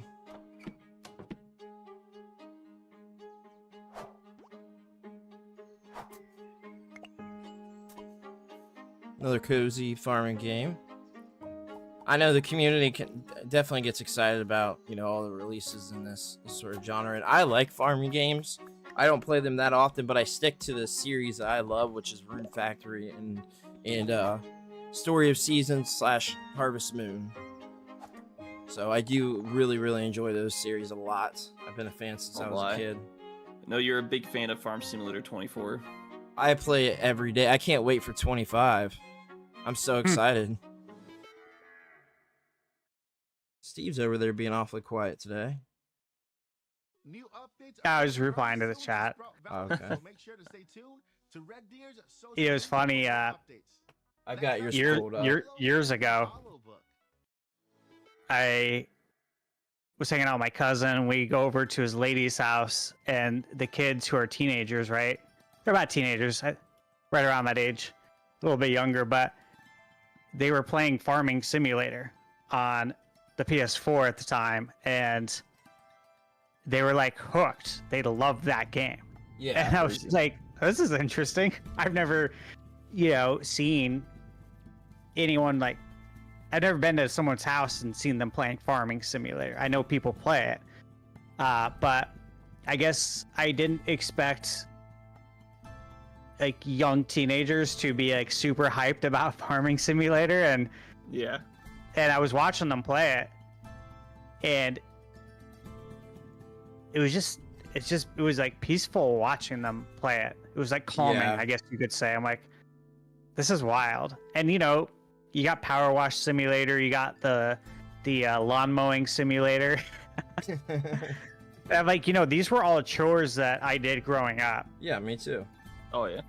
You don't have to simulate it. You can go do it. If you don't have a lawn, you could probably start your own business. Like we had growing up. You just gotta like gamify, but we've had cozy games like that before. Maybe not to the same degree, but like the Roller Coaster Tycoon or any of the Tycoon type games. It's just pretty chill game for the most part. So make sure to check it out. Yeah, the art style looks cool in that game. Oh yeah, 100%. And finally, we have some exciting It looks really cool.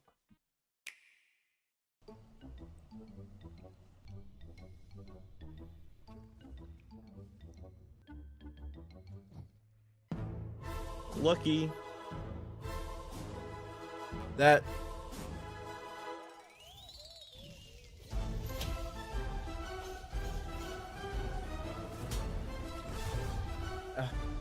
I got Matt Long 6 in the chat. Says sent me a message and also said I love Gas Station Simulator. Is that real? Yeah, that's a game. There's like a supermarket simulator as well. Shout out to Jennifer Reynolds saying afternoon all, and then Don Banana Mode King said what's up, and sorry I'm late. No worries at all. Incredible adventure. And now for an exclusive IndieMania announcement for. Actually, Matt picked me up at a yard sale a monitor. Oh, we got an exclusive announcement here. Oh, okay, let's go.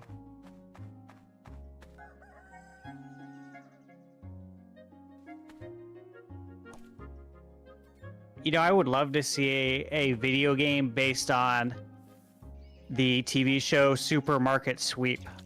Yes! Oh my god, yeah, for sure. Dude, that would be awesome. Could you imagine like online leaderboards or like playing online? That would be hilarious.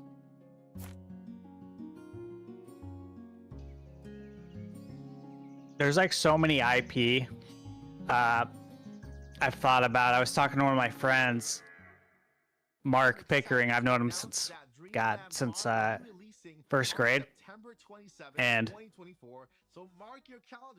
it's like, you know, it's crazy that we never got like a short circuit video game on Nintendo. Isn't that weird? Yeah, that is crazy. I love Yeah, the 1 and 2 movie of that. Right? Like Johnny 5 would be the perfect character to control.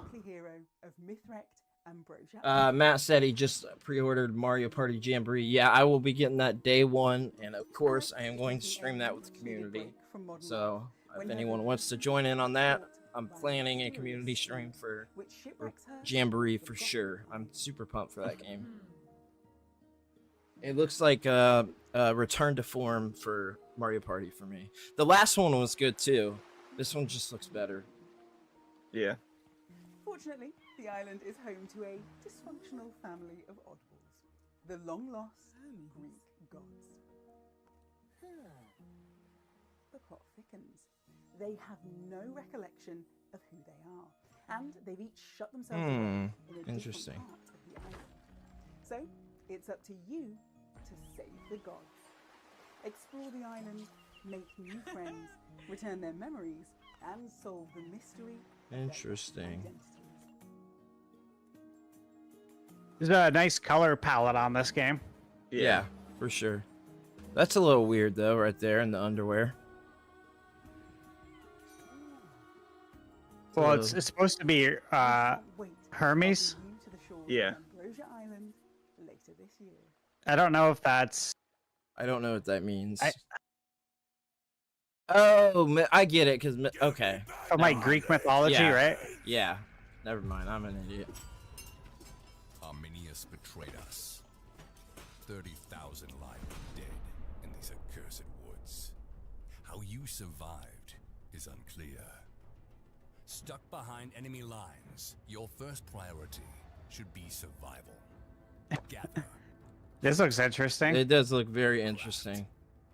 As a true Roman, you can adapt to any environment. Gather your strength. Yeah, this looks like something I would play. Explore in this strange land. Save your fellow legionnaires. Yeah, same. In return, they will help Or you gather resources. Roman era survival simulator. Beware the barbarians. Yeah. These are still their lands. Fight those you must, and exploit the greed of those you can. This forest is strange. Something here is not right. But you need not face it alone. Other brave legionnaires like you roam these woods. Together, uncover the secrets and tame these. You know, we really need to get more of these limited companies putting out Xbox titles too. It irks me.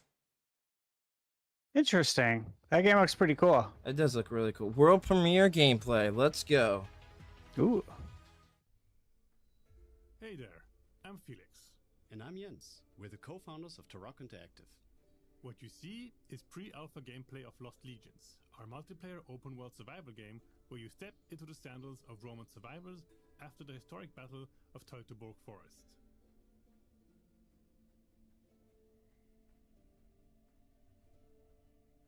You start with nothing, but thanks to your legionary training, you gather resources, hunt, craft gear, and build bases. It's the Roman version of Survival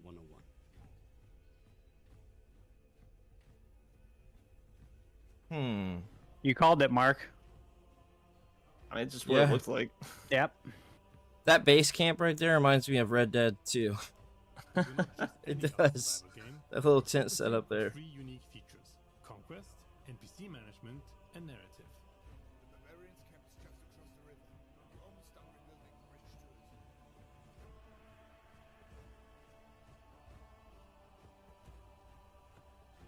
Yeah, I agree, Cy Tyson. I think this has potential as well. Yeah, for sure. Oh, the Legion! Yeah, Looks this really, is not really like cool. something we've seen before. Matt Long said he has to go get an oil change. Me and my wife will also be playing the first day it comes out. Mr. Coffee said that this is crazy. It's an indie game. I kind of feel the same way because it doesn't really look. It doesn't look indie to me either. It's had a lot of work put into it for an indie game. For Sure. sure. Divided into regions, each controlled by different villages and forts. You need to conquer these areas to gain strategic advantages.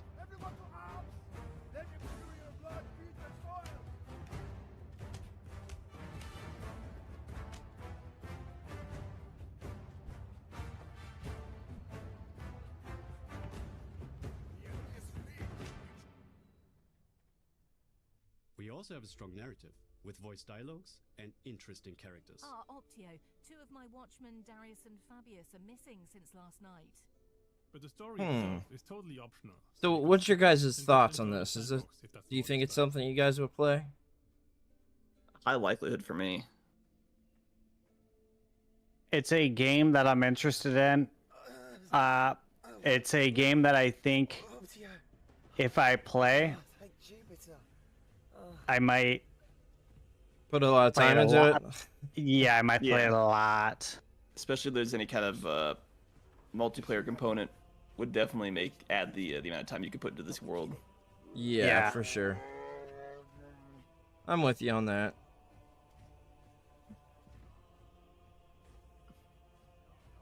I do like survival games, but it's kind of hit or miss whether I actually really get into it or I just drop it immediately. Yes, I'm the same way. Like me and Mark, we talked about that. What is that medieval game that's so realistic that it basically kind of makes it boring with the sword fighting? You need to build up defenses and I'm not sure. Do you remember what I'm talking about though? A little bit.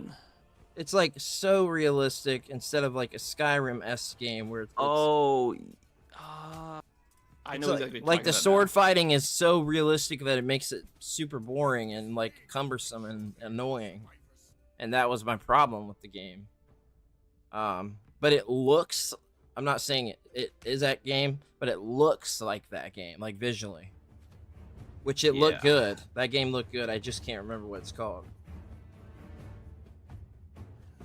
I said to chat, I think this is the kind of game that I'd like to watch people live stream while I'm working. Yeah, that makes sense. Yeah. Oh, you're thinking of Kingdom Come Deliverance. Yes, that's what I'm thinking of. Like this would be fun to watch people play in the background. Oh yeah, for sure. Because I like the idea of it, right? I mean, I like everything I'm seeing. I just know that, you know, this is the same reason I never accepted an invite years ago to join like a group for World of Warcraft, because like, you know, I can't do that. Yeah. I guess you got a lot of hours into it. Yeah, exactly. Mr. Coffee said, I'd give it 5 hours. If it grabs me, I'd definitely play it longer. And then he also said For Honor is like that with the realism, I guess. Oh, yeah. But that's like strictly like a multiplayer game. I didn't see you there. Greetings, fellow gamers and indie enthusiasts. Oh, Mike, you're being a silly willy. The Philly, you Philly Willy. Silly willy. The absolutely mind-blowing first. Oh my gosh, that is so beautiful. And guess what? It's dope. We're giving away not one, not two. Make sure you guys enter these giveaways. Yes, you heard me right. Oh, 3, cool. Wow. Yeah, That's I'd the love to one see I've someone been get wanting. this. That's the one I've been wanting, the Mario and Yoshi. I've had my eyeball on that for a long time. On these statues. Well, that's easy as pie. Which, by the way, I'm a little hungry. To enter, all you have to do is subscribe to the brand new IndieMania YouTube channel and give us a follow on X, although I like to call it Twitter. And while you're at it, go give first 4 figures a follow on their social media to say thank you. So, what are you waiting for? Get subscribing, get following, and get ready to win one of these amazing statues. And remember, with great indie comes great responsibility to have fun. Have fun. Hey, just want to shout out everybody coming in the TikTok. Appreciate you coming and hang out. Amazing game coming your way.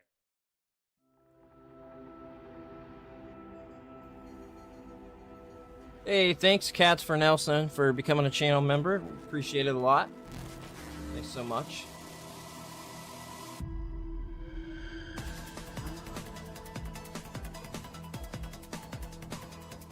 Go into the Matrix.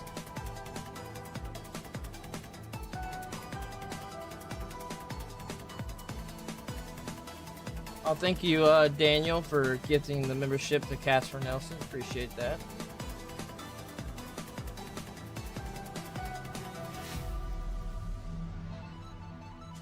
Yes, you asked if I thought the Mario Kart statue is about 150, and I just Googled it.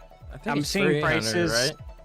Well, I'm seeing all kinds of prices, and there's like an exclusive edition on their website Yes. for 174. Oh, okay. They do a variant edition for all of their statues that include like either something different, or it might be shiny, or it might have like a base, or Yeah, that's what I'm seeing. That you're right. There are a bunch of variants. So yeah, it looks like the price is all over the place. they're expensive statues, but they're very quality. Yeah, they are high quality. You get what you pay for on those. Yeah.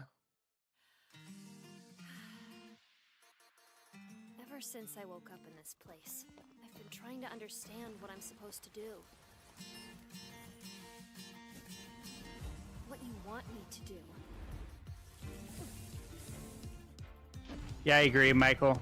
The Mario Kart statue is awesome. Yeah, I All of them are like cool. that. I like all of them, but that Mario and Yoshi one screams to me because Yoshi is my favorite Mario character. One of my favorite video game characters, period. Cats for Nelson said, I have my speakers off and my headphones are charging. I'm getting ready for our live stream and I saw you were on, so I want to say hi. Well, I appreciate it. Thank you so much. Dope. Looks interesting. I do like the music for this game. Yeah, graphics. Yeah, I love it. Look pretty nice too. So this They is look pretty definitely fluid. something I would play, for sure. I would play this.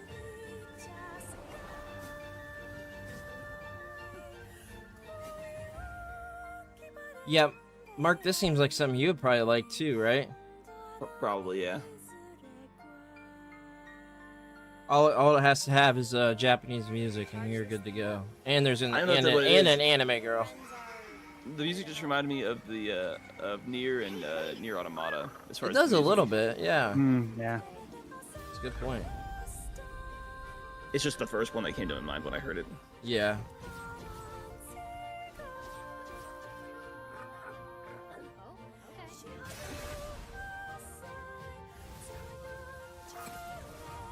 I was gonna say it's more of the elf aesthetic than anything else. Oh, Go yeah. that route.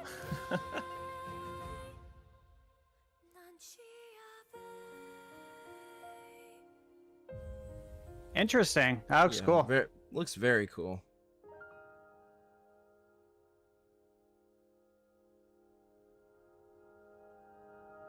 So what is this coming to? Let's see. It's on Steam, and they've got a demo out for that game as well. Oh, nice. Right now, but it's got no release window. It's just to be announced. Okay. Thank you. It's very quiet again on my end. Oh yeah, I just realized it's like super quiet.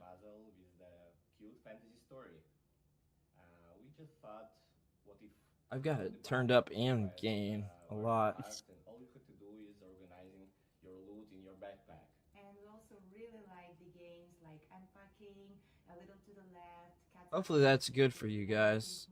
I've got it like way up, and it's not even halfway. We hope you like it, and because it's coming soon on 17th. Yeah, hopefully that's September. okay for you And guys. for now, enjoy the trailer.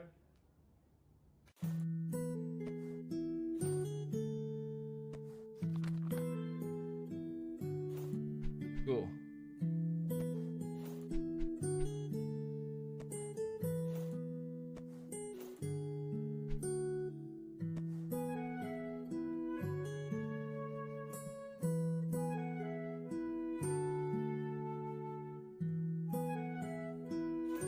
What's up, Armando? BD Pizzle, thanks for joining the TikTok. I'm getting unpacking vibes. Yeah, it's like the old, like some old RPG inventory management. Yep. Because what did Morrowind have an inventory system like this? Thanks, Mike, and I'm misremembering that. I'm Eva. I think and it this is my did. husband, Yeah, it did. Lucas, And we are working on Scarlet Deer Inn. It's an emergent narrative platformer with emotional story, dark dungeon full of monsters, in a world inspired by Slavic folklore. You can wishlist it on Steam right now. Bye. Bye. It was just like a sudden bye. Just like, bye. Oh, cool art style. Yeah, very cool art style.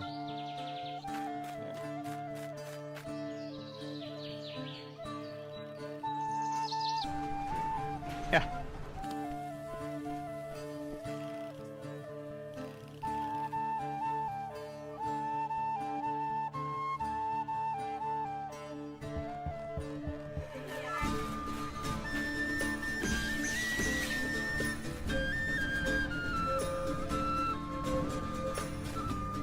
Can't go wrong with the fantasy medieval theme. Mm-hmm. Yeah, I like nice. it. I like the lighting effects coming off that flame. It's pretty cool. Yeah.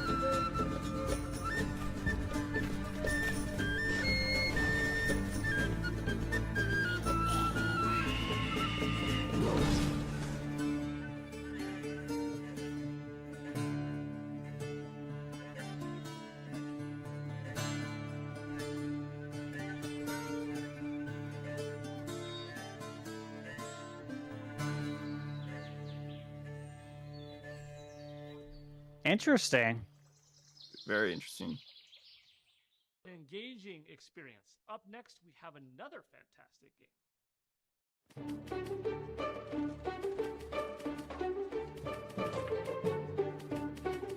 Huh.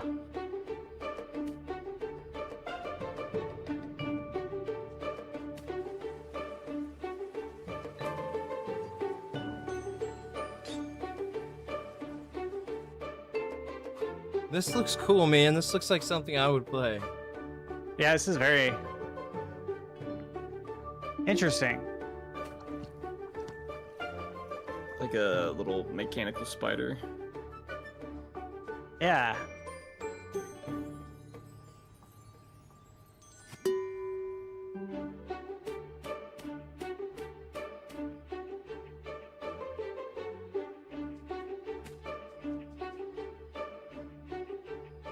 Have we ever had a video game where we controlled a spider?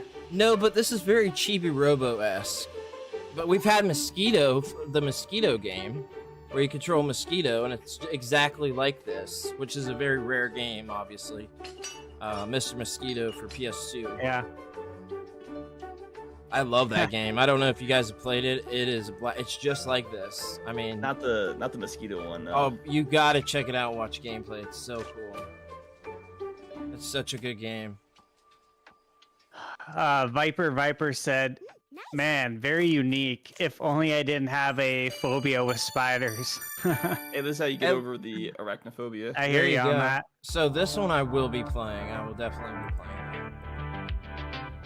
That's a definite my type of game.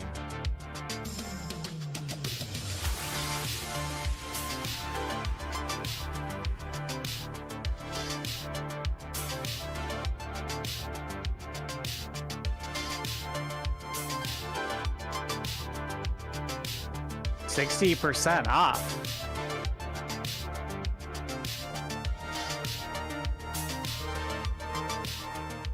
Okay. That's dope. That is cool. I'm gonna check that out. Yeah, for sure.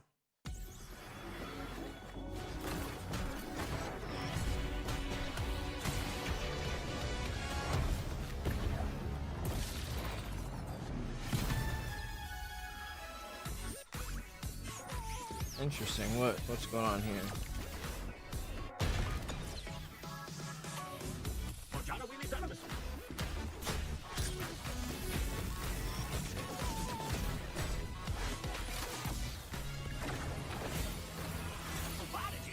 I think it's just me. I was trying to think of what this reminded me of, but nothing's coming to mind. No, there is something it reminds me of, but I can't think no. of it.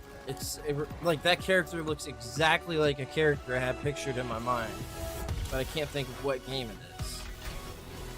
It's like the character from Solar Ash, kind of. Yeah, but that's not the one I'm thinking of, but that is true as well. I didn't think about that. Mr. Coffee said they look like kind of like Ghost in the Shell tanks, talking about that. There's a spider game on PS1 called Spider, and it's not a bad side-scroller action game. And also, there's a game on the Wii where you can play as like a tarantula. It's a fighting game where you can play as like a tarantula, as like a snake, as like a scorpion. Yeah. It's a really fun game. It's like a lower budget game, very clearly, but it's called Deadly Creatures. I recommend it.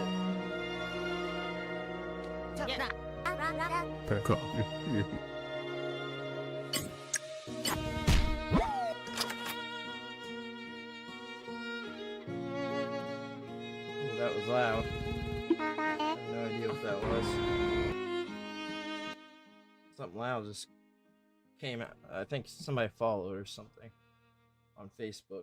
I have that stuff still up. Wow, that was simply stunning. Let's dive right into the next incredible game.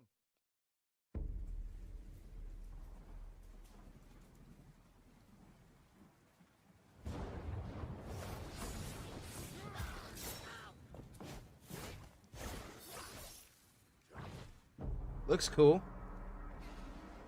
Oh yeah, it does.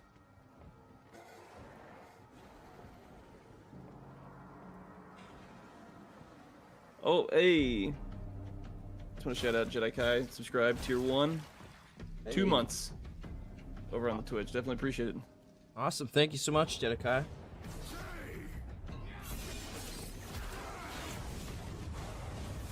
This looks really cool, guys.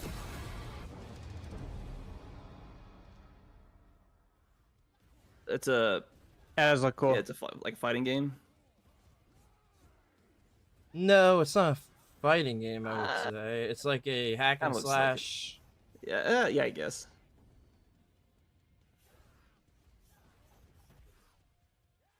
Last but not least, we have a game that's a real game changer. Prepare to be blown away by its innovative gameplay.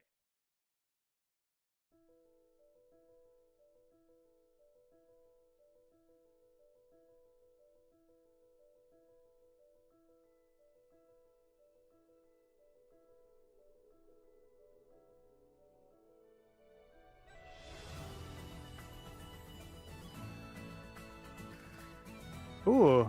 Do you like the pixel art in a 3D world? Me too. I love that style. Cool animation. I like this.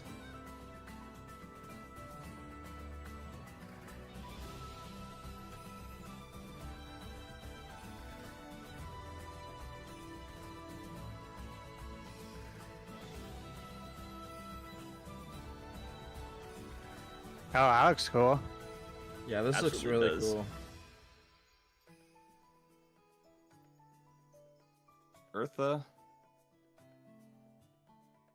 Ethra. I think I'm Join our Discord to play the upcoming demo. Huh. Of amazing games over the past 3 days, and we hope you enjoyed the ride just as much as we have. A huge thank you to all of the developers who shared their games with us. A special thanks and So cool, man. So cool. Oh, yeah. Mr. Coffee said, when I thought the evolution of JRPGs, this is the art style I thought about. IGN for hosting our event. Oh, is there one more thing? Never give up and Journey on. journey on. Wait, is there one? Hold on, is there one more thing? I think that last one was the last one. Well, they always do that like one more thing in like direct, so I was wondering if they were gonna do it. But I think they're man, just doing some shoutouts. that was really cool, man. That was definitely awesome.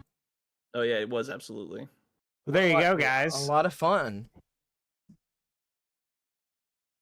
So what's everybody's That was overall really thoughts? cool. I thought it was a lot of good games. I mean, probably half of them I probably won't play, but there's at least a handful of games like I absolutely do want to like wishlist that and play when it comes out. Yeah, that's cool. And then there's So, what everyone think of the games? What was the one favorite game that you guys saw over the entire event? I'm curious. The last game we just saw was the one that I'm most interested. I love what was it called again? The very last one. Ethra.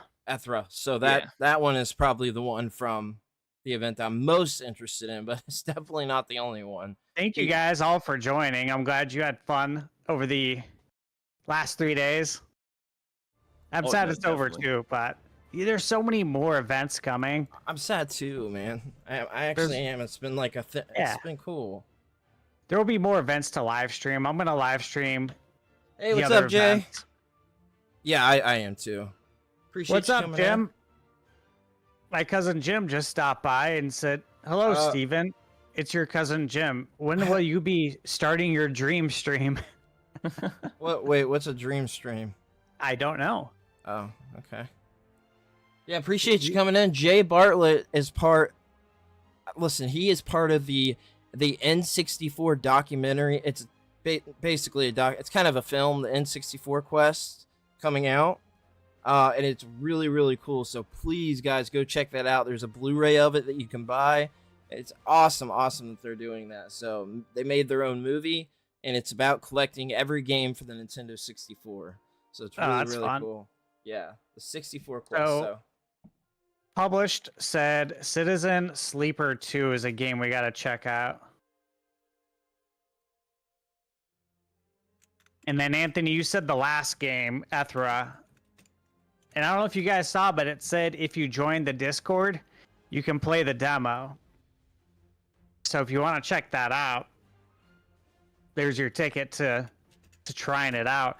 I still think for me, the most exciting game had to have been Rough on the Riverside, the Banjo-Kazooie looking game, and then the Teiko no Himushi, that action RPG.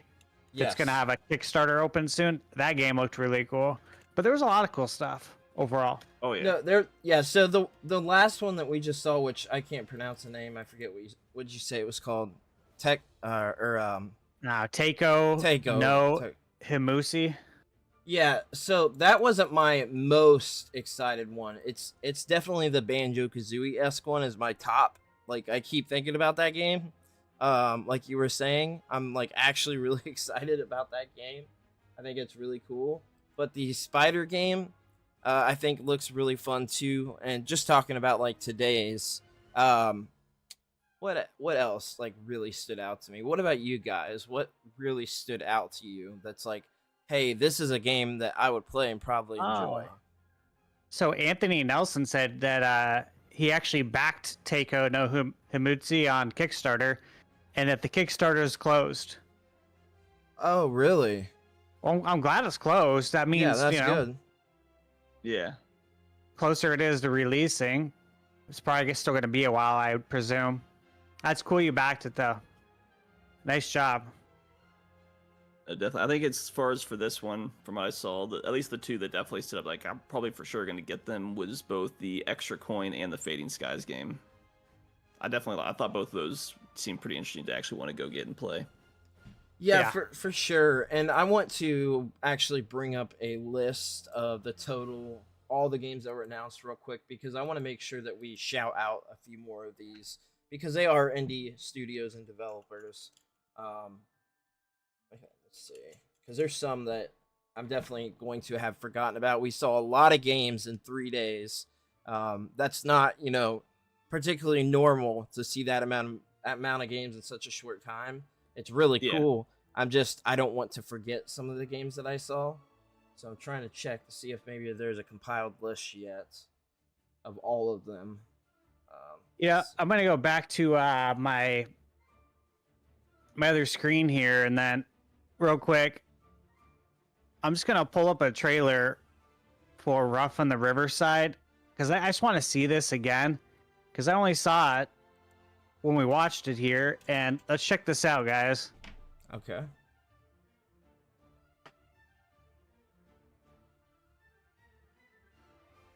Yeah, I can.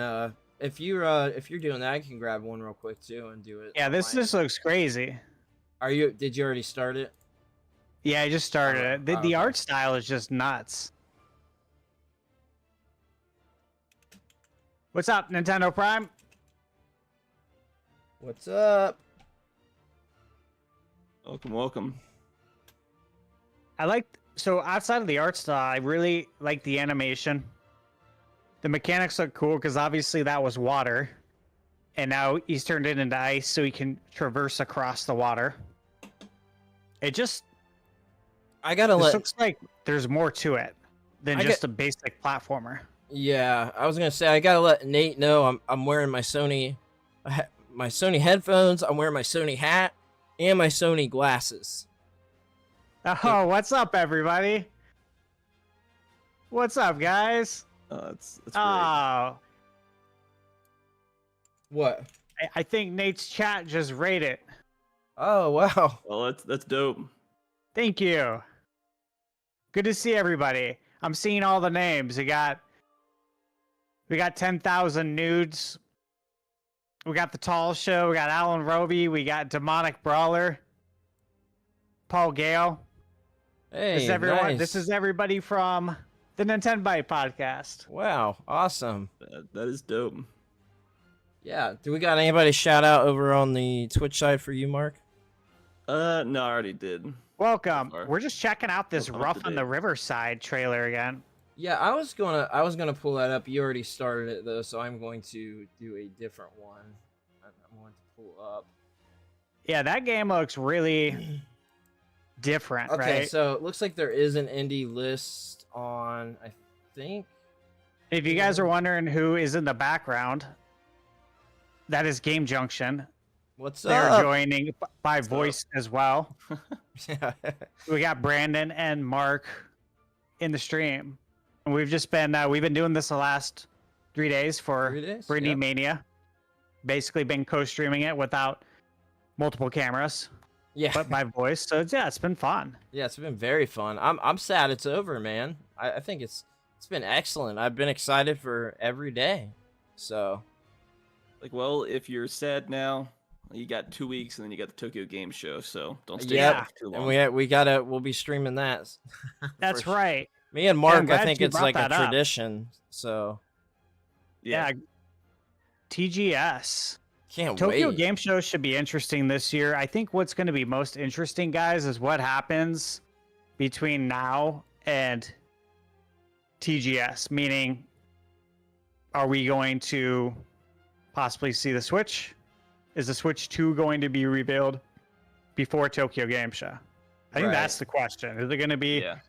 Because if the rumors are true, in that we're going to see the Switch 2 revealed sometime in September. The rumors, quote unquote.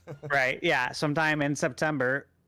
Again, I've said this on the Nintendo Byte podcast, but you would think that they would want to have the Switch 2 revealed prior to Tokyo Game Show, so these developers who have been working on games for so long can finally show off what they've been working on for Switch 2. And then also you got to look at the developers that are on the stock market. Yeah. I did want investors that want to know what they're working on, and if they can't show it, that could be detrimental to their business because 100%. So you got to look at it that way too. Like that's definitely doing the developers a solid. But then at the same time, I go back and forth with, well, it would just make so much sense to reveal the Switch 2 at the grand opening of the museum on October 2nd. I think so too. I'm like, I don't think they're going to reveal it at Tokyo Game Show. I didn't even know that was a thing people thought, but there's no way. I'm so certain they will not be doing that, because as far as I'm aware, there's never been a hardware announced there. Am I right? At Tokyo Game Show? Yeah, has there been a hardware announced there before? Because I'm not sure. remember. I don't remember. I mean, you got to. So for years around this time, it was Space World. Yes. Yeah. That was Nintendo's show. They always had Space World, and that was something to like really look forward to. That was essentially our second, as a Nintendo fan, our second E3 of the year. Not to interrupt you, but I just want to shout out Viper and Sir Tyson. Thank you for subscribing for the channel from over at Thunderstash. Appreciate that a lot. Yeah, good old Space World. Everyone remembers. I love watching the videos of Space World, man. The Legend of Zelda demo. Yeah. How about you remember the Mario one where there's like 500 Marios or something crazy on the Super screen? Mario. Yeah, Super Mario 128. Yeah, 128. That's what it is. Yep. Yeah, because we're all wondering about the sequel, of course, at that time to Mario 64. And so they showed off the tech demo of Mario 128, which, of course, we never got that. What we eventually got was Super Mario Sunshine, which, was completely different from Mario 64 as far as the mechanics, right? Still an enjoyable game, but it'll be interesting because this is the thing that I always point out, right? In that the Nintendo Museum was supposed to open in March, and then it got delayed due to building code, like the building code not being approved in time or something. Yeah. But the museum was supposed to open in 2023, so that was the second delay. So it was supposed to be 2023. Then it was supposed to be March 2024, and then they said there was some sort of delay with getting the building code approved, but I don't buy that, because here's what I look at. I personally, truly believe, and I think it will come out one day, that the Switch 2 was supposed to come out this year and that it was internally delayed. I 100% buy that. I believe it. It would make sense for the Switch 2 to come out this year, given how long the system also has been on the market. So it makes sense, right? And so if the museum would have opened in March like it was supposed to, and the Switch 2 was supposed to come out like it was supposed to later this year, March is the third month in the year. The promotional lead up to a console is usually around 6 months. 6 months later would bring us to right now, September 2024, when the system launches. I could totally see that. So now it was delayed due to building code not getting approved. And you got to look at it this way. When it comes to the local economy, Nintendo brings in more revenue for Japan than probably any company. When you step off the plane and you're at their airport, you're greeted by Mario. Literally, there's a huge Mario, there's a huge warp pipe, there's a big sign from Nintendo, welcome. Like, Nintendo is the crown jewel of Japan, and so if they need something approved, it's going to get approved. Yeah, I agree. They're not going to have to wait, right, guys? So it now was delayed, and I think that's a cover. I really think that's a cover. It's got to be. It has to be. Think about it. It was delayed to October 2nd, right? So put this into terms now. The Switch 1 came out March 3rd, 2017. So the museum opens October 2nd. 6 months later would bring us to the beginning of March 2017. Right. So here we are now. If the museum comes out, or if they reveal it on October 2nd, 6 months later is going to be March 3rd, 2025. Right.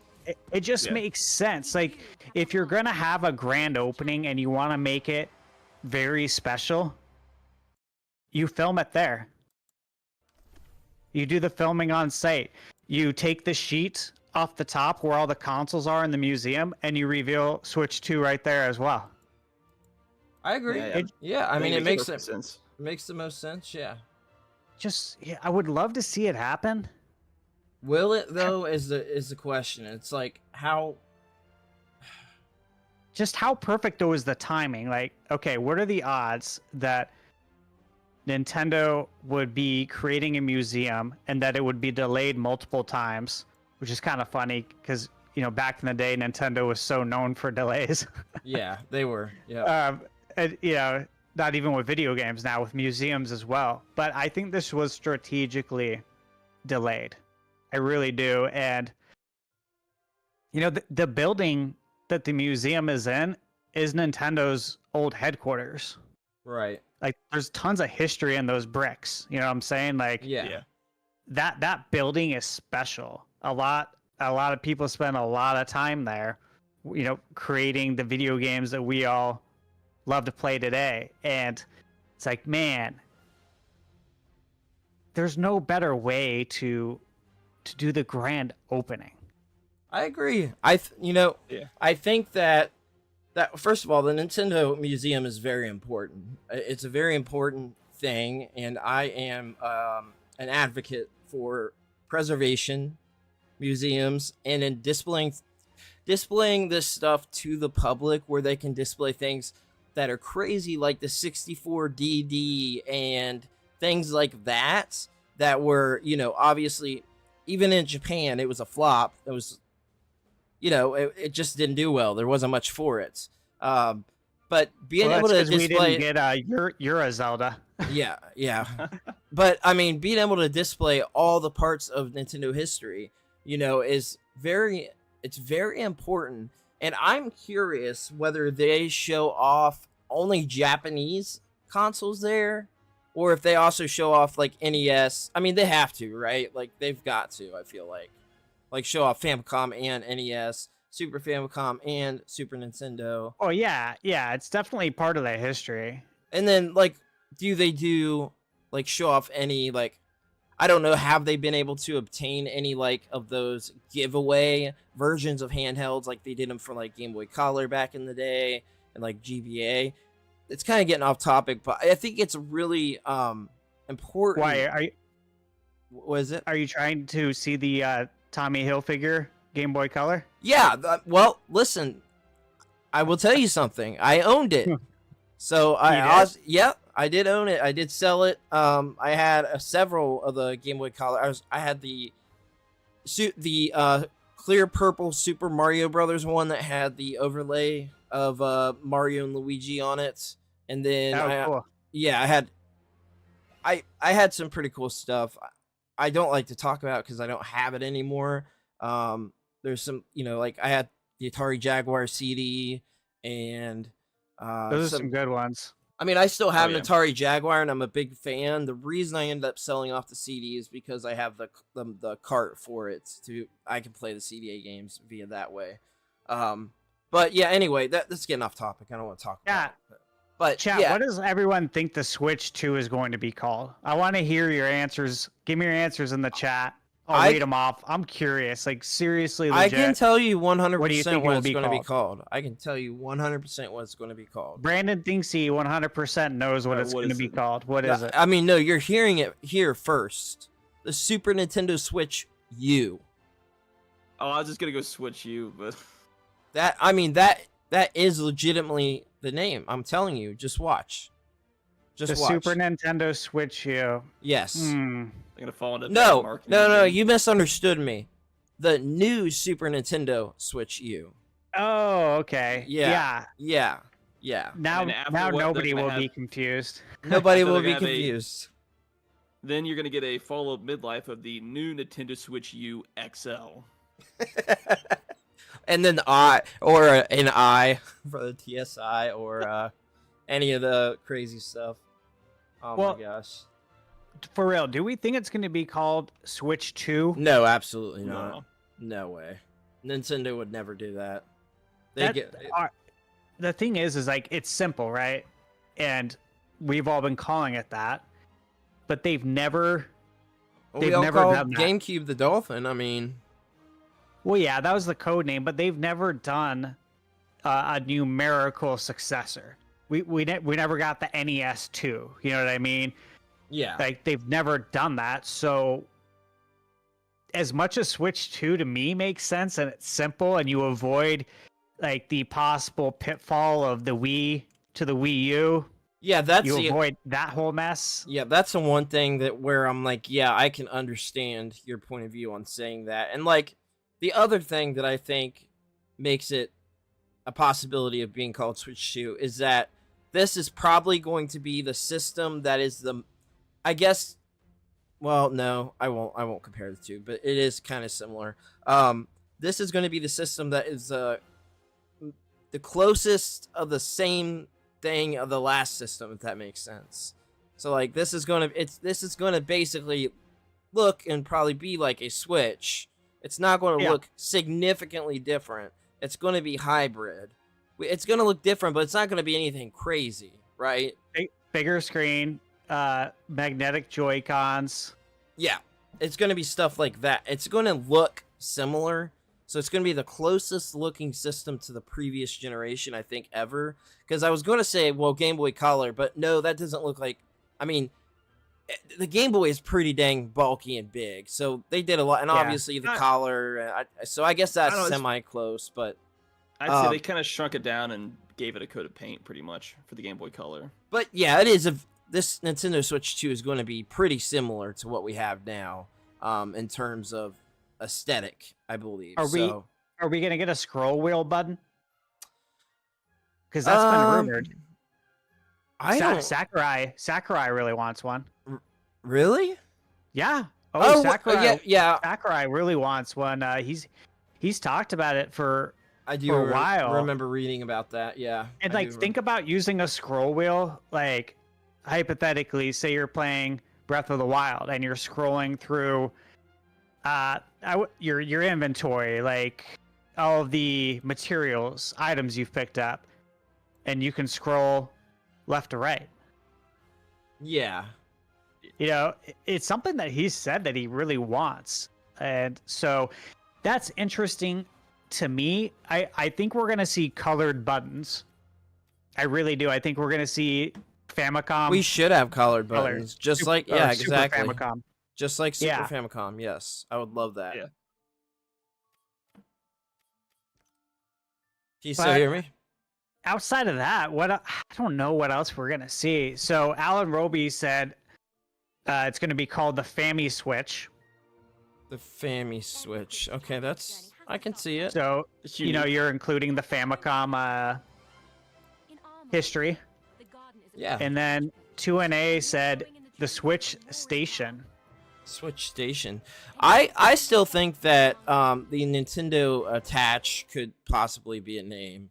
The Nintendo Attach, yeah. Yeah, I think it's a good possibility because of the magnetic Joy-Cons. I see what you did there.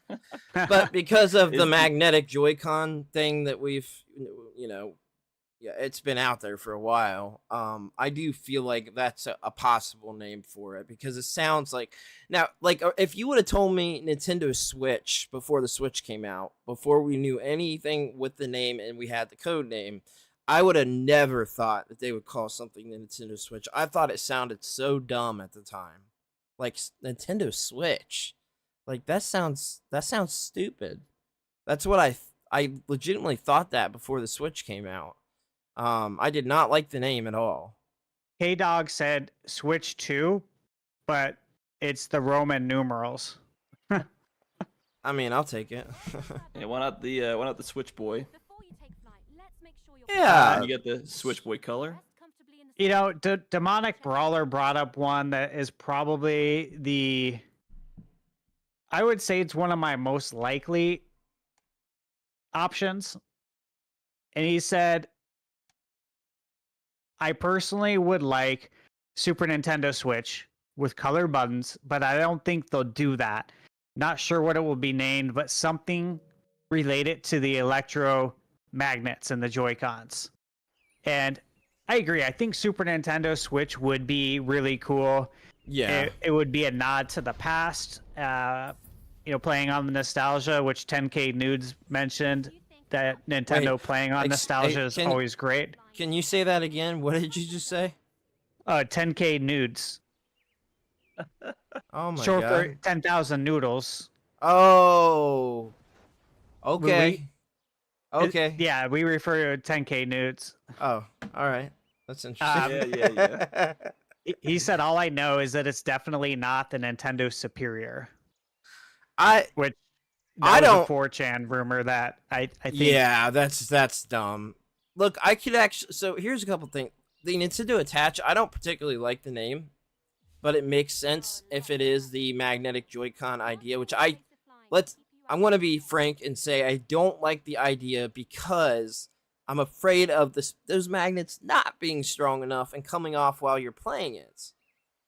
Like, I mean, how strong of magnets are we talking here, you know? Well, magnets are, like, insanely strong now. No, they can be, but I'm saying if they don't make them strong enough, like, I don't know, I think they'll be strong enough, and I think there will be an eject button. Because you're not going to be able to rip them off. You're going to have to press a button to unlatch them. Yeah, I mean, that makes sense. That makes a little more sense. But I will preference it saying that I'm not necessarily I'm a fan of that name. But now obviously it's kind of a joke, but it's kind of not. Like Super Nintendo Switch, I wish I could give some validity to it. Like it makes sense to call it that, sort of. Harking back to the early days, I think it could work. But then again, well, because back in the day, I don't know if you guys remember, but people did get confused about the Super Nintendo when it came out. They did, even though it says Super Nintendo, they got confused. They didn't realize it was a whole new console. So they did. Yeah, at first it was a problem. So, but obviously it didn't last long, but that happened with the Wii U the entire generation, unfortunately, and I love that console. So it was the name itself. Like I think I think the Wii U would have sold had the name been something different. I think it would have sold a heck of a lot more. It would have because it's a casual gamer system. Yeah, people ask me if the Wii U was an accessory. They're like, is it like a balance board accessory or something? Like, no, it's a completely new console. Like, this is the new Wii. They're like, really? Like, for real? Yeah, yep. I mean, like, you talk about that. People text and ask me stuff like that too in the family that want to know stuff about gaming. Demonic Brawler said Nintendo Infinity with infinite possibilities. I like the tagline, but I don't think they'll do the name. I like the tagline too. Yeah, it's really good. Infinite possibilities. That's a really good tagline. Hold L2 to drift and R to aim. It's only a matter of time. It's September 14th. We got Echoes of Wisdom coming out on the 26th. Yeah. And then Tokyo Game Show, is that the 26th as well? Yeah, so we'll have to cover that again together because that's going to be a really, really fun one. I love watching the Tokyo Game Show and covering that. That's a really fun one. Yeah, we should. It'll be interesting because it's like, do you want to announce the Switch 2 before Zelda and before No way. Tokyo Game Show, or is it going to be after? I'm going to look up to see what time it is. So I haven't planned ahead of time. Tokyo Game Show. I think we need to figure out how to get our cameras on both live streams for the next one. You have restream, so we can use your restream. So that's what we can do for that next one. All right. Yeah, I mean that it could have worked fine for this, but the thing is we would have only been able to do one stream. I think like if we do it, you can like do the stream. You'll have to check. You don't know if you have that category, but we have to make sure we have the category where we can still stream to like our own place, if that makes sense. Yeah, yeah. Like how Nate has it set up. Yep. But yeah, that'll work. So it's September 26th through the 29th. So that is really soon. But there is a lot of rumors swirling around that. So we'll be talking next week. I'm assuming we're going to have a lot of rumors this coming week that are about Tokyo Game Show. So about reveals and stuff like that for the podcast next week. So I'm almost positive. So Xbox is supposed to have a pretty big showing at TGS, right? Yes, yeah, that's what's being said, and I think that's a great move because Xbox would be doing better if it had won the Japanese crowd. Now, the Series X is doing better from my understanding and what I've seen is doing better than any Xbox has in Japan. Is but it? I think so, but it's still not good. Yeah, I don't think Microsoft is ever going to capture I don't know the Japanese market, and there's a variety of reasons why. There's a lot of reasons why, and I agree. I don't think it's going to captivate the Japanese audience, but they are taking strides with all the JRPG stuff and the more Japanese centric stuff that we've heard about. Like there's been quite a bit. I can't think of anything off the top of my head, but there is stuff for sure. I think they'd have to go the handheld route, like a portable. That's what they're doing. That's a big market in Japan. Why Nintendo dominates right now. They've dominated for like 40 years. Yep. Yeah, Japanese space gamers is such a big thing though too out there. Well, they have you guys such remember small. that. They have such small living spaces. Like especially for a single person, they have a very small living space. So they don't collect like that. They have. They are very digital. Usually have a lot of people it's PC, handheld, and that's what they've got, right? Like or PS5 and handheld. Well, what a lot of people in the West didn't understand, guys, and I'm sure you know this, but in America, Nintendo was made fun of for releasing a video game console with a handle, which was the GameCube. But what the people in the West didn't understand is that was really for the Japanese market. They made a very small cube-like console so it could easily fit within your house and be transported from room to room. Right. Meanwhile, Xbox comes out with their console and it's a behemoth. Yeah, the original Xbox is huge. I've got one sitting by me. So the Japanese people were like we don't even have room for that. Even if we wanted it, we don't have room for this. Yeah. Even if we wanted to buy it. Yep. And so obviously Nintendo, knowing their home Japanese market, it was a really smart move actually to make the GameCube the way they did. And then meanwhile in the West, everyone made fun of Nintendo for having a video game console that looks like a Fisher Price toy is what everyone said back then. Yeah, and what's crazy is me and Mark talked about this on the podcast. I didn't know until probably, I knew way later on, but I didn't know during the time that GameCube didn't sell good at all, because for us, and we talked about the whole place to place and how it's different everywhere, but for us GameCube was really big here, so everybody I knew had GameCube or Xboxes or both. Like I didn't know a lot of people that had a PlayStation 2 or even a PlayStation 1. I got one.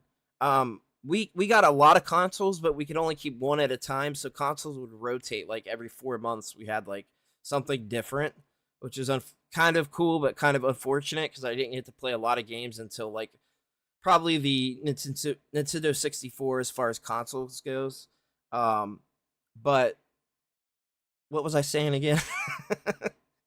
I can't remember. Oh, GameCube was really big here, so I didn't know that it didn't sell well at all until much later when I started writing about video games and had learned that. And I thought it was a very successful system for Nintendo. I thought it was one of their most successful, but it wasn't, and I was shocked by that when I first learned the sales of the GameCube. But it was because people thought it was a toy here, and when the Xbox came out, I'm telling you, that was the adult video game machine. That was the hardcore. That was the That It was the was. brutal, you play the brutal, crazy games on there. You get the blood and the guts and all of that is represented Xbox, right? So that was for what was supposed to be the 18 up crowd. And so anybody that was younger, that they obviously wanted to get an Xbox. Like that's how it was here, especially. But that was the problem. People thought it was a kiddie system, and also what it launched with. People were pissed about the launch of Luigi's Mansion. I mean, they were not not happy at all. Happy Console Gamer even talks about how he was disappointed that it launched with that, but ended up liking the game. But was like disappointed there wasn't like a Mario at launch. It was Luigi's Mansion. And I think Wave Race launched too, right? Wave Race Blue Storm, I think, may have launched as well. Yeah, Wave Race was a launch title. Yeah, because I got our launch window at the least. Wave Race, Luigi's Mansion for sure. Wave Race was a launch window title for both the 64 and the GameCube. Okay, what was the other big game that launched like day and day with the GameCube? Because I can't remember. But that was a big thing too. Was like the launch titles. People didn't like what was being launched with the system. Yeah, Wave Race was a launch game. Okay. Super Monkey Ball was a launch title for GameCube, and that was a game that I picked up on day one. Me too. I love it, but that's one of the reasons people were calling it kiddie. That is right there was part of the problem. So that's unfortunate, but that is how it was viewed. That was part of the problem. It was launching with Super Monkey Ball, a Luigi's Mansion game that they didn't really do a good job of advertising. They didn't advertise that game well at all, in my opinion. I've gone back and watched ads. I had Nintendo Power. I was subscribed from 2000 until the very last issue. I was a subscriber. So like I was reading up on Luigi's Mansion coming up, everything coming up with the GameCube, and like people, there was some mixed emotions even from Nintendo fans with the GameCube. I remember like some people talking about that they were going to go PS2 or Xbox. Like they didn't want the GameCube. They just didn't have interest in it. They're like, if there's no mainline Pokemon titles coming to it or something like that, they didn't care. I think a lot of people only got it for Smash Brothers. Yeah. I know a lot of people that literally only got the GameCube for Smash Brothers, and that is it. That's the only reason. 10K Nudes just said he got his GameCube late. He said he got his with Smash Brothers. So there you go. Yeah, I think a lot of people did buy it for Smash. I remember I was in high school, and a lot of people were getting ready to like buy the GameCube, and were asking me, hey, what other games should I buy? Because I'm totally picking it up for Smash, but what games have come out that you'd recommend? And I remember a lot of people were asking me about which games to get, and I remember telling everybody get Super Monkey Ball. I love Super Monkey Ball. That game was so much fun. It was so much fun. Yeah, have you played the latest one by chance? The latest, no, but I recommend it.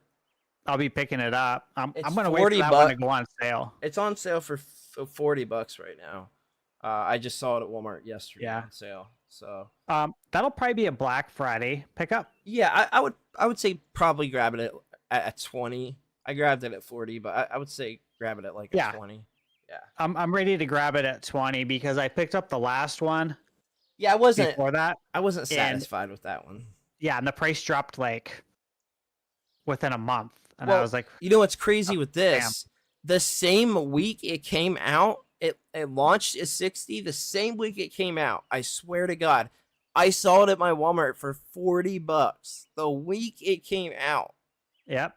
Isn't that crazy? Like yeah, that's insane to me, man. We got a couple other Switch 2 name guesses. We got Nintendo Fusion, but with a Z. So the Fusion is spelled Fuzin. And then we got Nintendo Friction.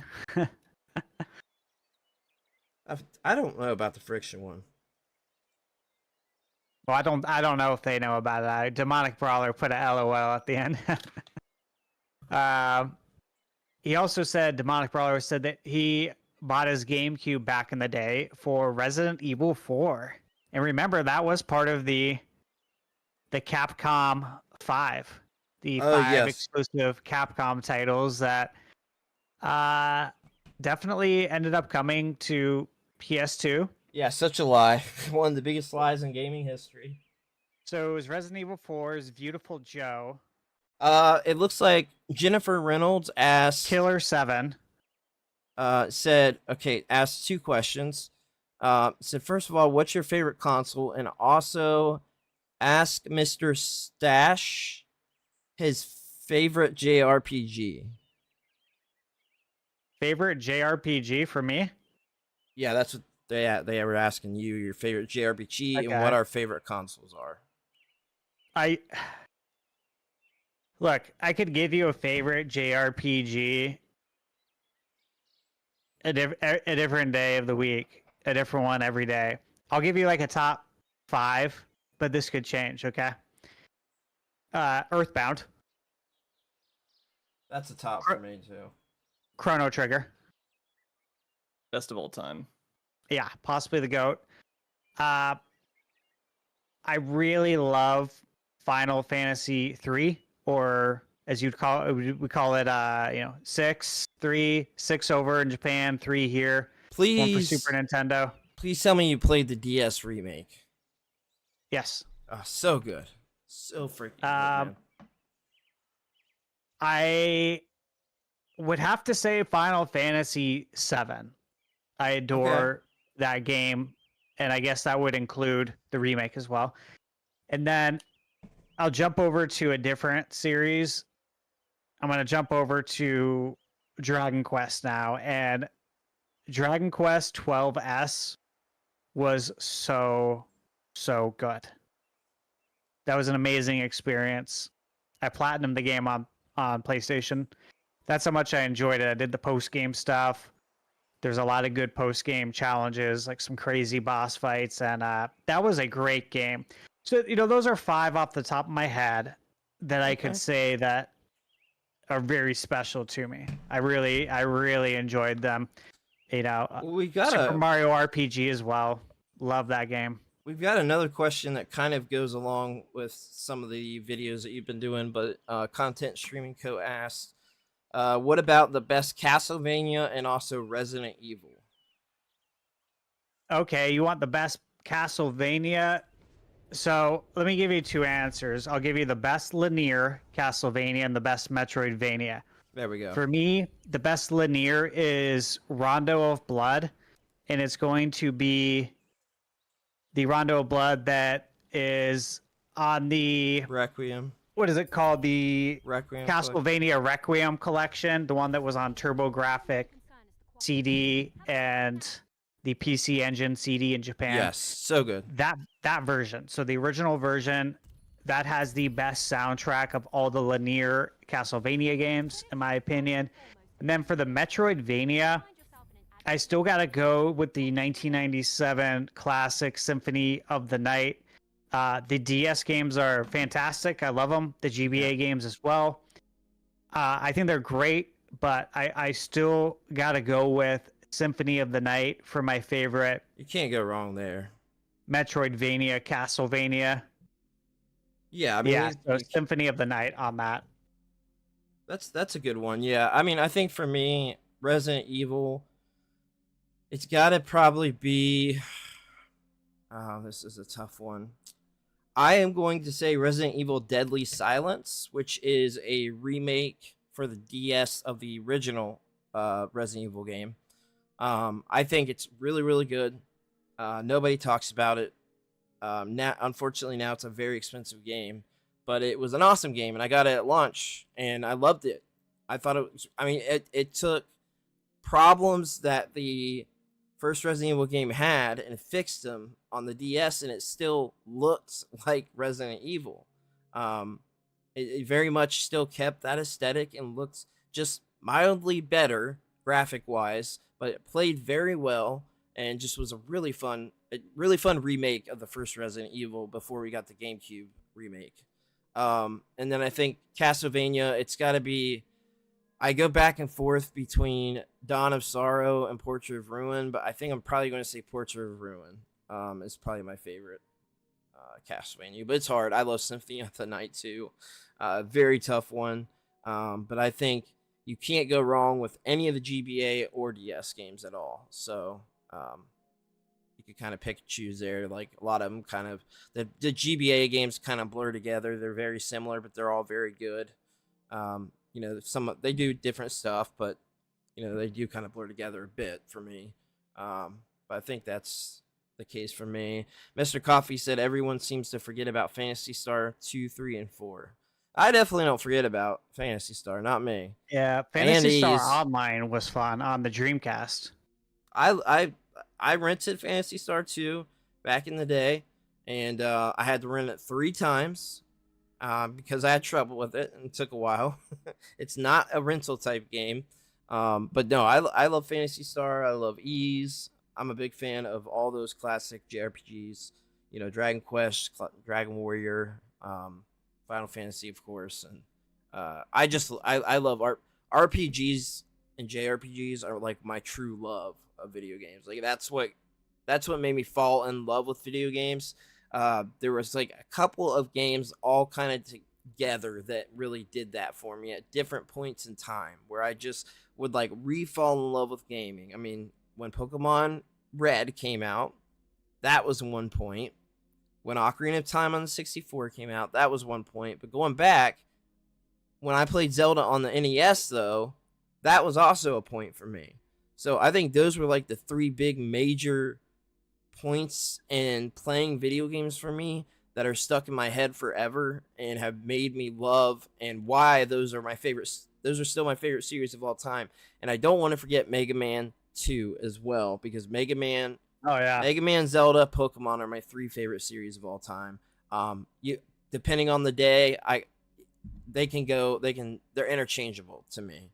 I plan to revisit the Mega Man games. Oh, please do. And please definitely check out the Game Boy games, because those get so overlooked and are very fun. And based on what you played and talking with you, I think you would enjoy them very much. So you're saying the Battle Network games? No, the Mega Man 1 through 5. Oh, Game Boy. That's also on NSO? Yes. Yeah. Yeah. I was shocked when they added those, because they just get so overlooked, man. But there's also nobody talks about these games either. Mega Man Extreme 1 and 2 on the Game Boy Color. They're excellent Mega Man X games. Oh yeah. Yeah. I remember those. Yeah. Very good games.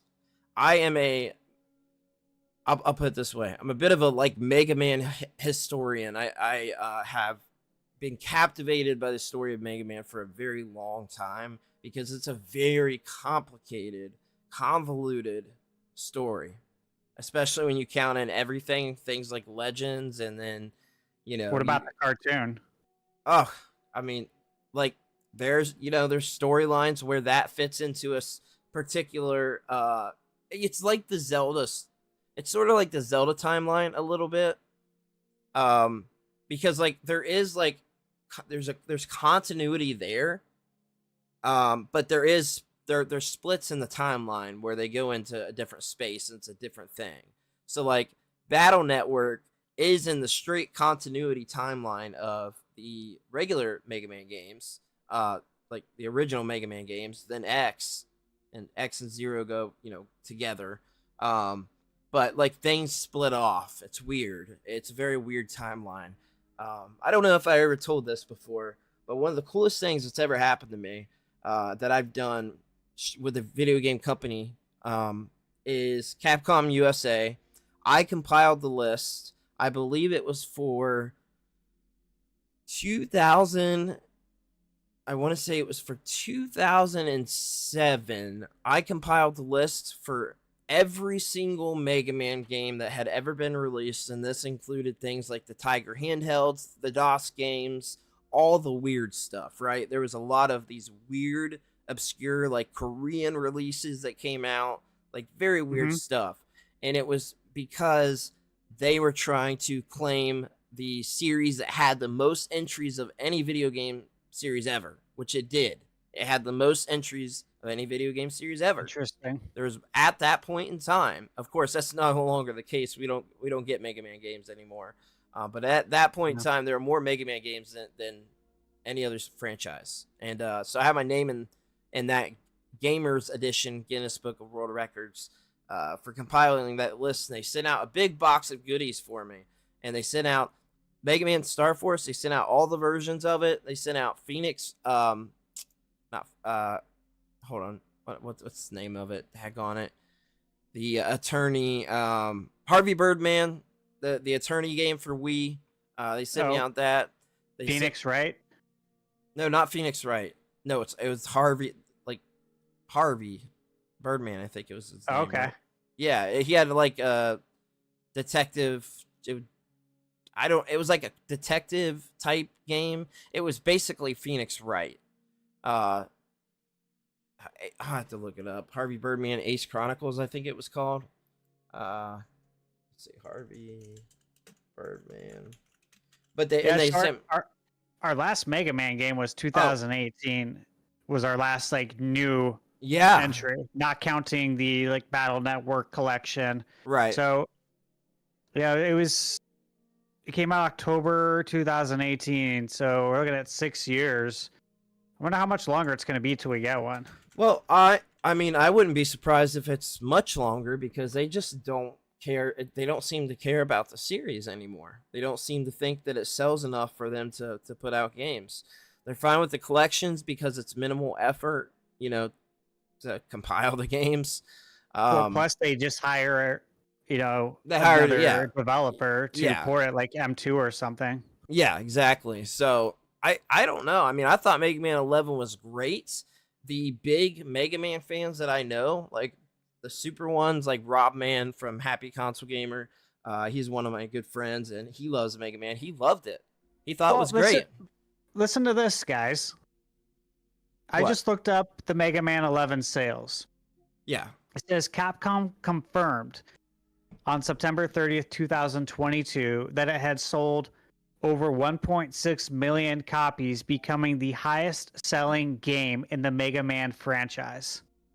So now tell me, why have we not got a new Mega Man if what this in the is the world? highest selling one? Like, again, as a publicly shared company, you have to do what's best for your shareholders. Yes. And making money and releasing another game in the Mega Man franchise, it clearly is what's best if this is the best-selling one of all time. That's wild. I did not know that, and that makes no sense. I wonder if there is... They've got to have something in the works then, right? You would think that they'd have to. You'd think so. So I looked to go see, just to refresh my memory, 1987 was when Mega Man came out. So we're still 3 years away from the 40th anniversary. Yeah. I think 3 years is too long to wait, but I think so too. But I would suspect that we would at the very least get a new Mega Man by 2027 because I mean you have to for the anniversary, but then again, here's what I could see. This would make the most sense, right? Is maybe we get a 40th anniversary collection and we also get a new entry in the series.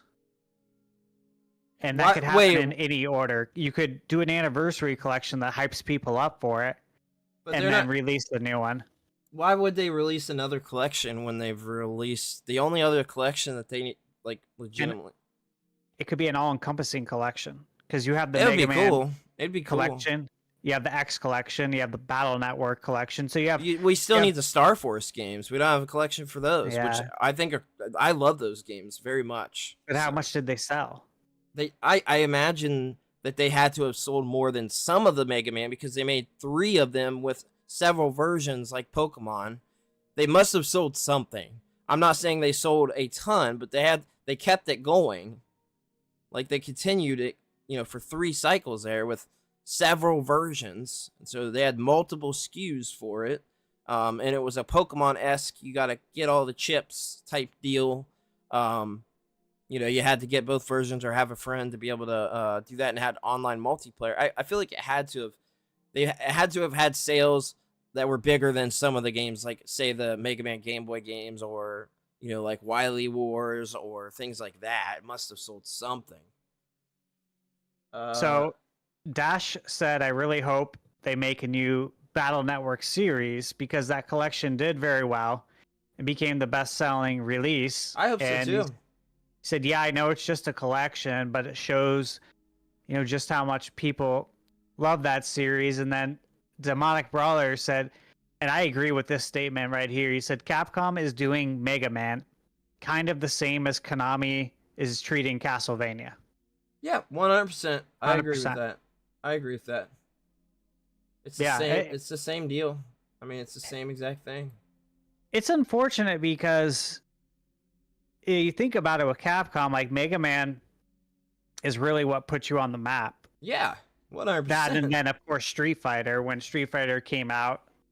Yeah. But we had so many Mega Man games for so long. We had the cartoon. Yes. Mega Man was huge in Japan.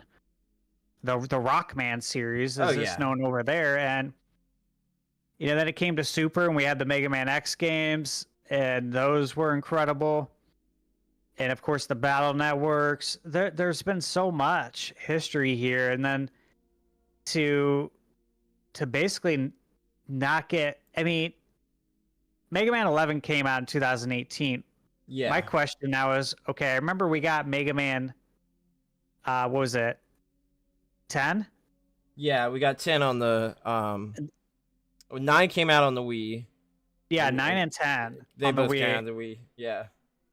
So Mega Man 10 came out March 2010. Yep. And Mega Man 9 came out 2008. So we had 9 in 2008, Mega Man 10 in 2010, and then we didn't get Mega Man 11 until 8 years later. Which is crazy. And now we're in 2024, and we haven't had anything. So in the last 14 years, we've gotten 2 numerical entries in the Mega Man series. Isn't that crazy to me? Because, I mean, look at Mega Man X. Like, why is nothing else being done with that? People love Mega Man X. I mean, truly. And it has an ongoing story that is really good. Like, it has a great storyline. You bring in Zero and all the stuff with ZX. Like, we haven't gotten a collection, like, we have got a collection of also, like, the Legends games. I'm thinking of, I'm trying to think if there's anything else I'm missing. But, I mean, that ongoing story with X, Zero, ZX is all really good. I mean, it's all great. Like, so why are they not continuing that formula? The formula is simple. The games are simple. It's got a formula that works. Just give us that formula, because that's all we want. But they did it right with Mega Man 11 by adding a new mechanic that actually made it like game changing. So it was different than any Mega Man ever. That gear system was completely, completely different. It was really cool and it was really fun, but it was way different. But also the same thing. It's the same type of game. It had a new system, so they could do that so easily with Mega Man X. And they don't. It's just crazy to me, man. What's your thoughts on that, Mark? Because I mean, there's some series, like, for you, it's the same deal. Like, why are we not getting stuff? Yeah, I mean, kind of. But I'm nothing that's been, like, that long. Obviously, Metroid's kind of gone through its fair ups and downs, but steadily, I mean, obviously, we're getting more games and stuff like that. But as far as, like, Mega Man exactly, it's just never... That was a franchise I never got into, so I can't speak specifically on that one. So I had a chat come through from Demonic Brawler, and he said, speaking of Street Fighter, what do you guys think is the likelihood that Switch 2 gets Street Fighter 6? And I will say, I think the likelihood is 100%, and I think it will be something along the lines of like a championship edition.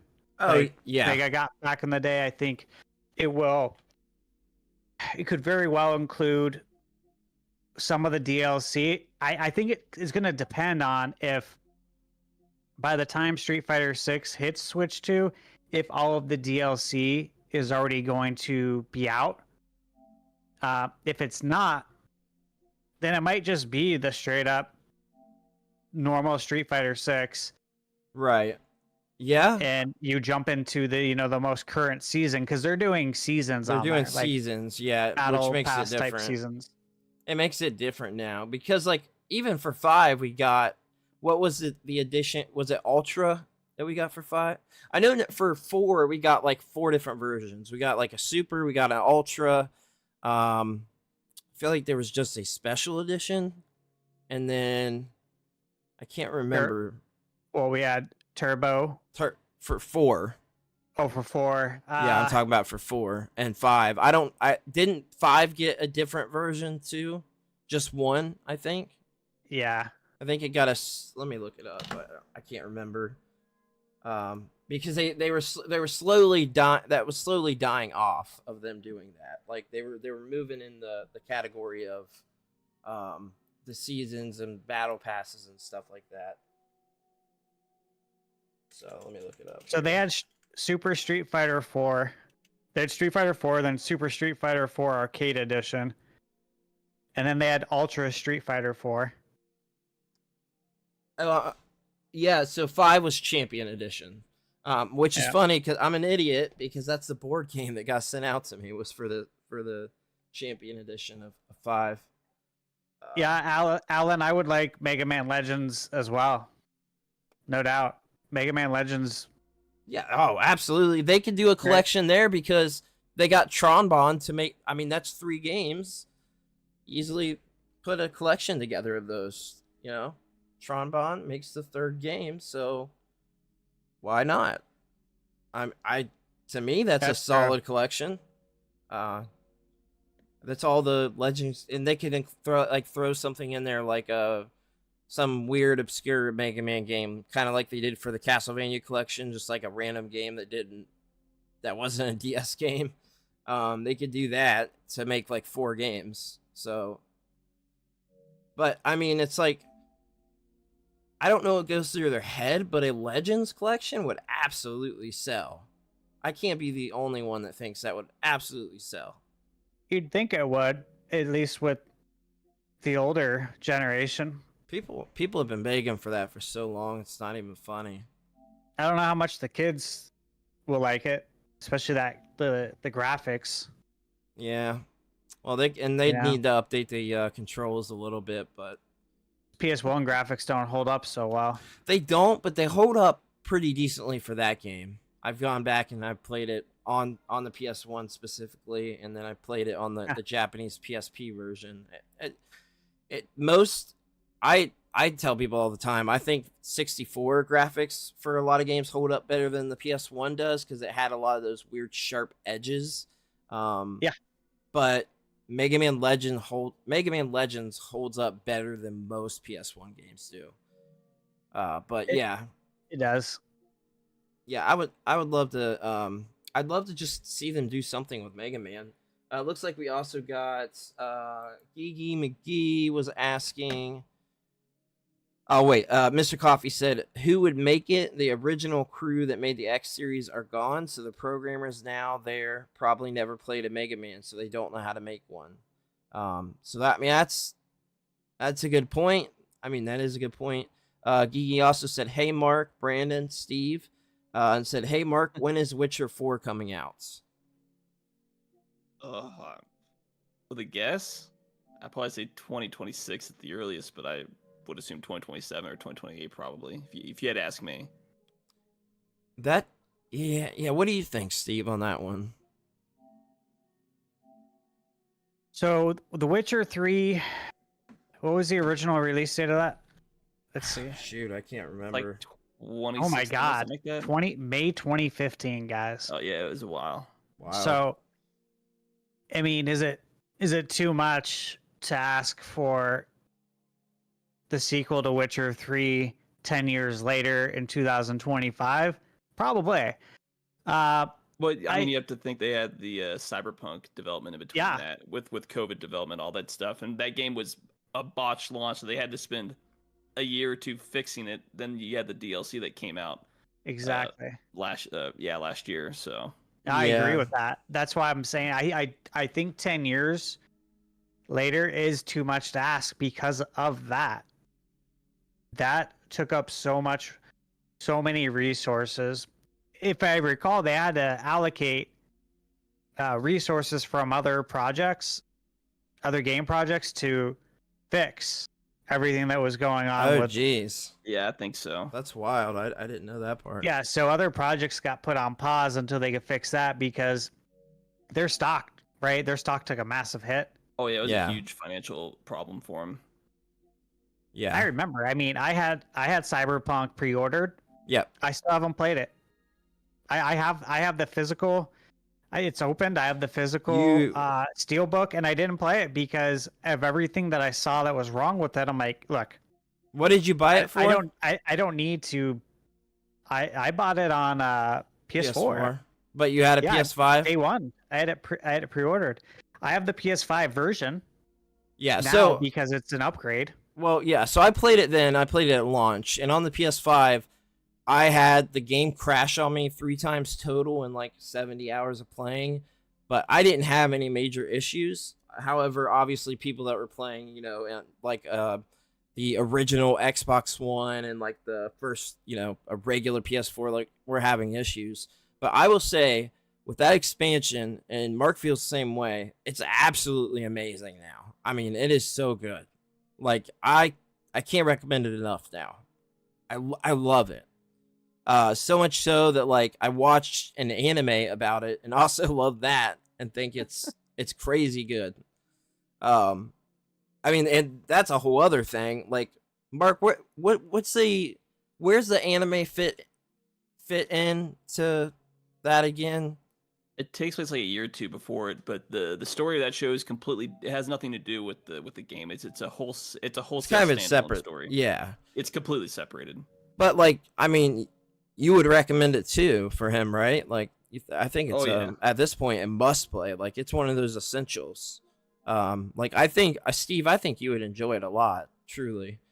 Well, I do too. That's why that's why I had it pre-ordered. I was very excited for it, and it's just all this negativity. And I followed all the developments. I followed the DLC, and I knew that leading into the DLC that things were looking really good as far as stability and patches, and that the new DLC was really going to like make it the definitive way you should experience Cyberpunk from what I've read.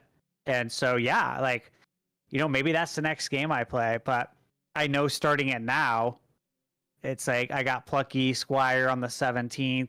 I got the Karate Kid game, and then we got Zelda Echoes of Wisdom. So, you know, again, it's not that I don't want to play it. It was more or less like, where can I fit this in now? Because, yeah, you know, like, you missed the opportunity a couple of times where I could have played it. And now I'm wondering, when can I play it? When can I fit you in? It's like, this is busy season now. No, it really is. I get it. I guess for our last questions on our end, we've got, do you think a Red Dead 2 is coming anytime soon? What about an expansion that's big?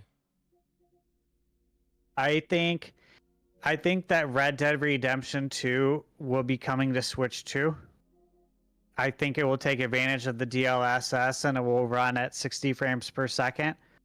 And I think either at the same time or around that time that PS5 and Series X and S will also get a next-gen re-release, I guess you could say, of Red Dead 2 running at 60 frames per second. Yeah. So yeah, I expect it to come to Switch 2. I think that's why Red Dead Redemption 1 came to Switch 1.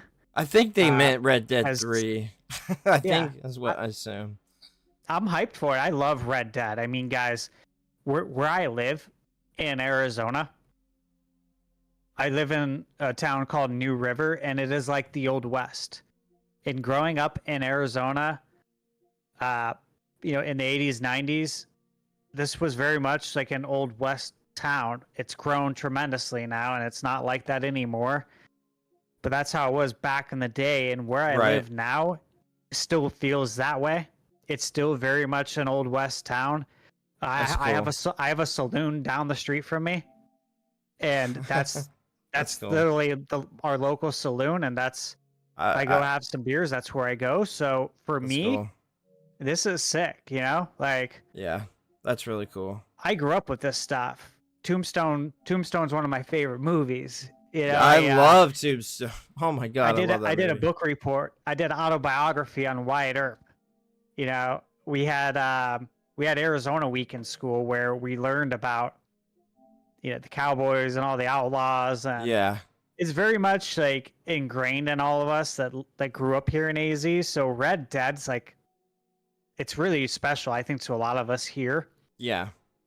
So I would love to see that come out on Switch 2 to be able to play that portably and on the go. Yeah, for sure. And then last question is Metroid Prime 4 cross-platform? Yeah, 100%. Yeah, I feel it's cross-platform, and that I will say this at the bare minimum. We get Metroid Prime 4 on Switch 1. Yeah. And your Switch 1 copy will run better on Switch 2. It'll be improved. That's the bare minimum. I don't know if we're going to get 2 SKUs, as in like, hey, we're going to get a Switch 1 version and a Switch 2 version. I don't know if we're going to get that, but I don't, it's more or less whatever Nintendo chooses to do, but there's going to be 2 different versions, and that one's going to play much better on Switch 2. I 100% believe that.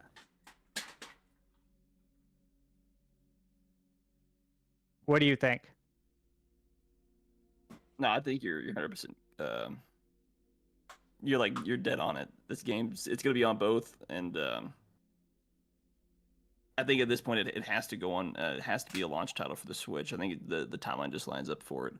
But I think it will play better on whatever the Switch successor will be just by default. And well, they probably had they should have had the hardware for a lot of its development cycle at this point. So. Sorry, guys. For sure. I'm with you on that. And Demonic Brawler said he thinks Red Dead 3 is a few years away, but probably 2 or 3 years after GTA 6 comes out. And he said, plus I agree with Thunderstash. They will port a next-gen Red Dead Redemption 2. And they will update Red Dead Online, which I agree with that part because I didn't mention for sure. that. I forgot about that myself. Yeah, that makes sense. Matt Long 6 Gaming says, have they played Kingdom Come Deliverance, and do they want to get the second one coming out? I know I played it. It just wasn't for me. Yeah. I just couldn't. The combat was the problem for me. It wasn't a bad game by any means. I can see why people would like it, but it just wasn't for me. I haven't played it, but one of my longest subscribers, Michael J, told me to pick it up. He has it on Switch. He picked up the Kingdom Come Deliverance on Switch, the definitive edition or whatever, and he loves it. He said he's put in like a crazy amount of hours. Wow. I can't. Yeah. The game looks it looked beautiful when I had it on the PS5, so I wonder how it looks on Switch. It's so realistic. It's like it doesn't feel like a video game. You know what I mean? Like, so that can be good for a sector of people, but for me, it just doesn't feel. It's way too realistic with the sword combat, the combat in general, and how you have to take care of your character. It's too much for me. I get why people like it, but I couldn't get into it. I tried, and I played several hours of it, and that combat, I just could not take it anymore. It was driving me insane, and it's mostly because of my, ADHD, OCD. You didn't have that normal hack and slash type of combat. It was like real sword play, and I'm like, yeah, this could work with VR, but not with a controller or even mouse and keyboard. It just wasn't for me, unfortunately. Yeah. But it's definitely got a fan base, and I get why people like it for sure. Matt Long said he gets it in the mail tomorrow, so. Oh, cool. Yeah, that is nice. Going. Hey, I just got a shout. I gotta head out. Yeah, it's all good. We were gonna wrap up. Yeah, I'm gonna wrap up as well. So, yeah, thank you guys for both joining, and I was happy to join your guys' live stream. That was fun. Yeah, definitely. Yeah, thanks so much. It was a good one. We'll be back soon. We'll be reconvening, Mark, for the podcast, and then we're obviously gonna cover Tokyo Game Show. So. Yeah. All right, guys. Definitely. We'll see y'all later. Have a good one. I'll be in touch with you guys. Thanks. Talk to y'all later. See you later. All right, chat. Hey.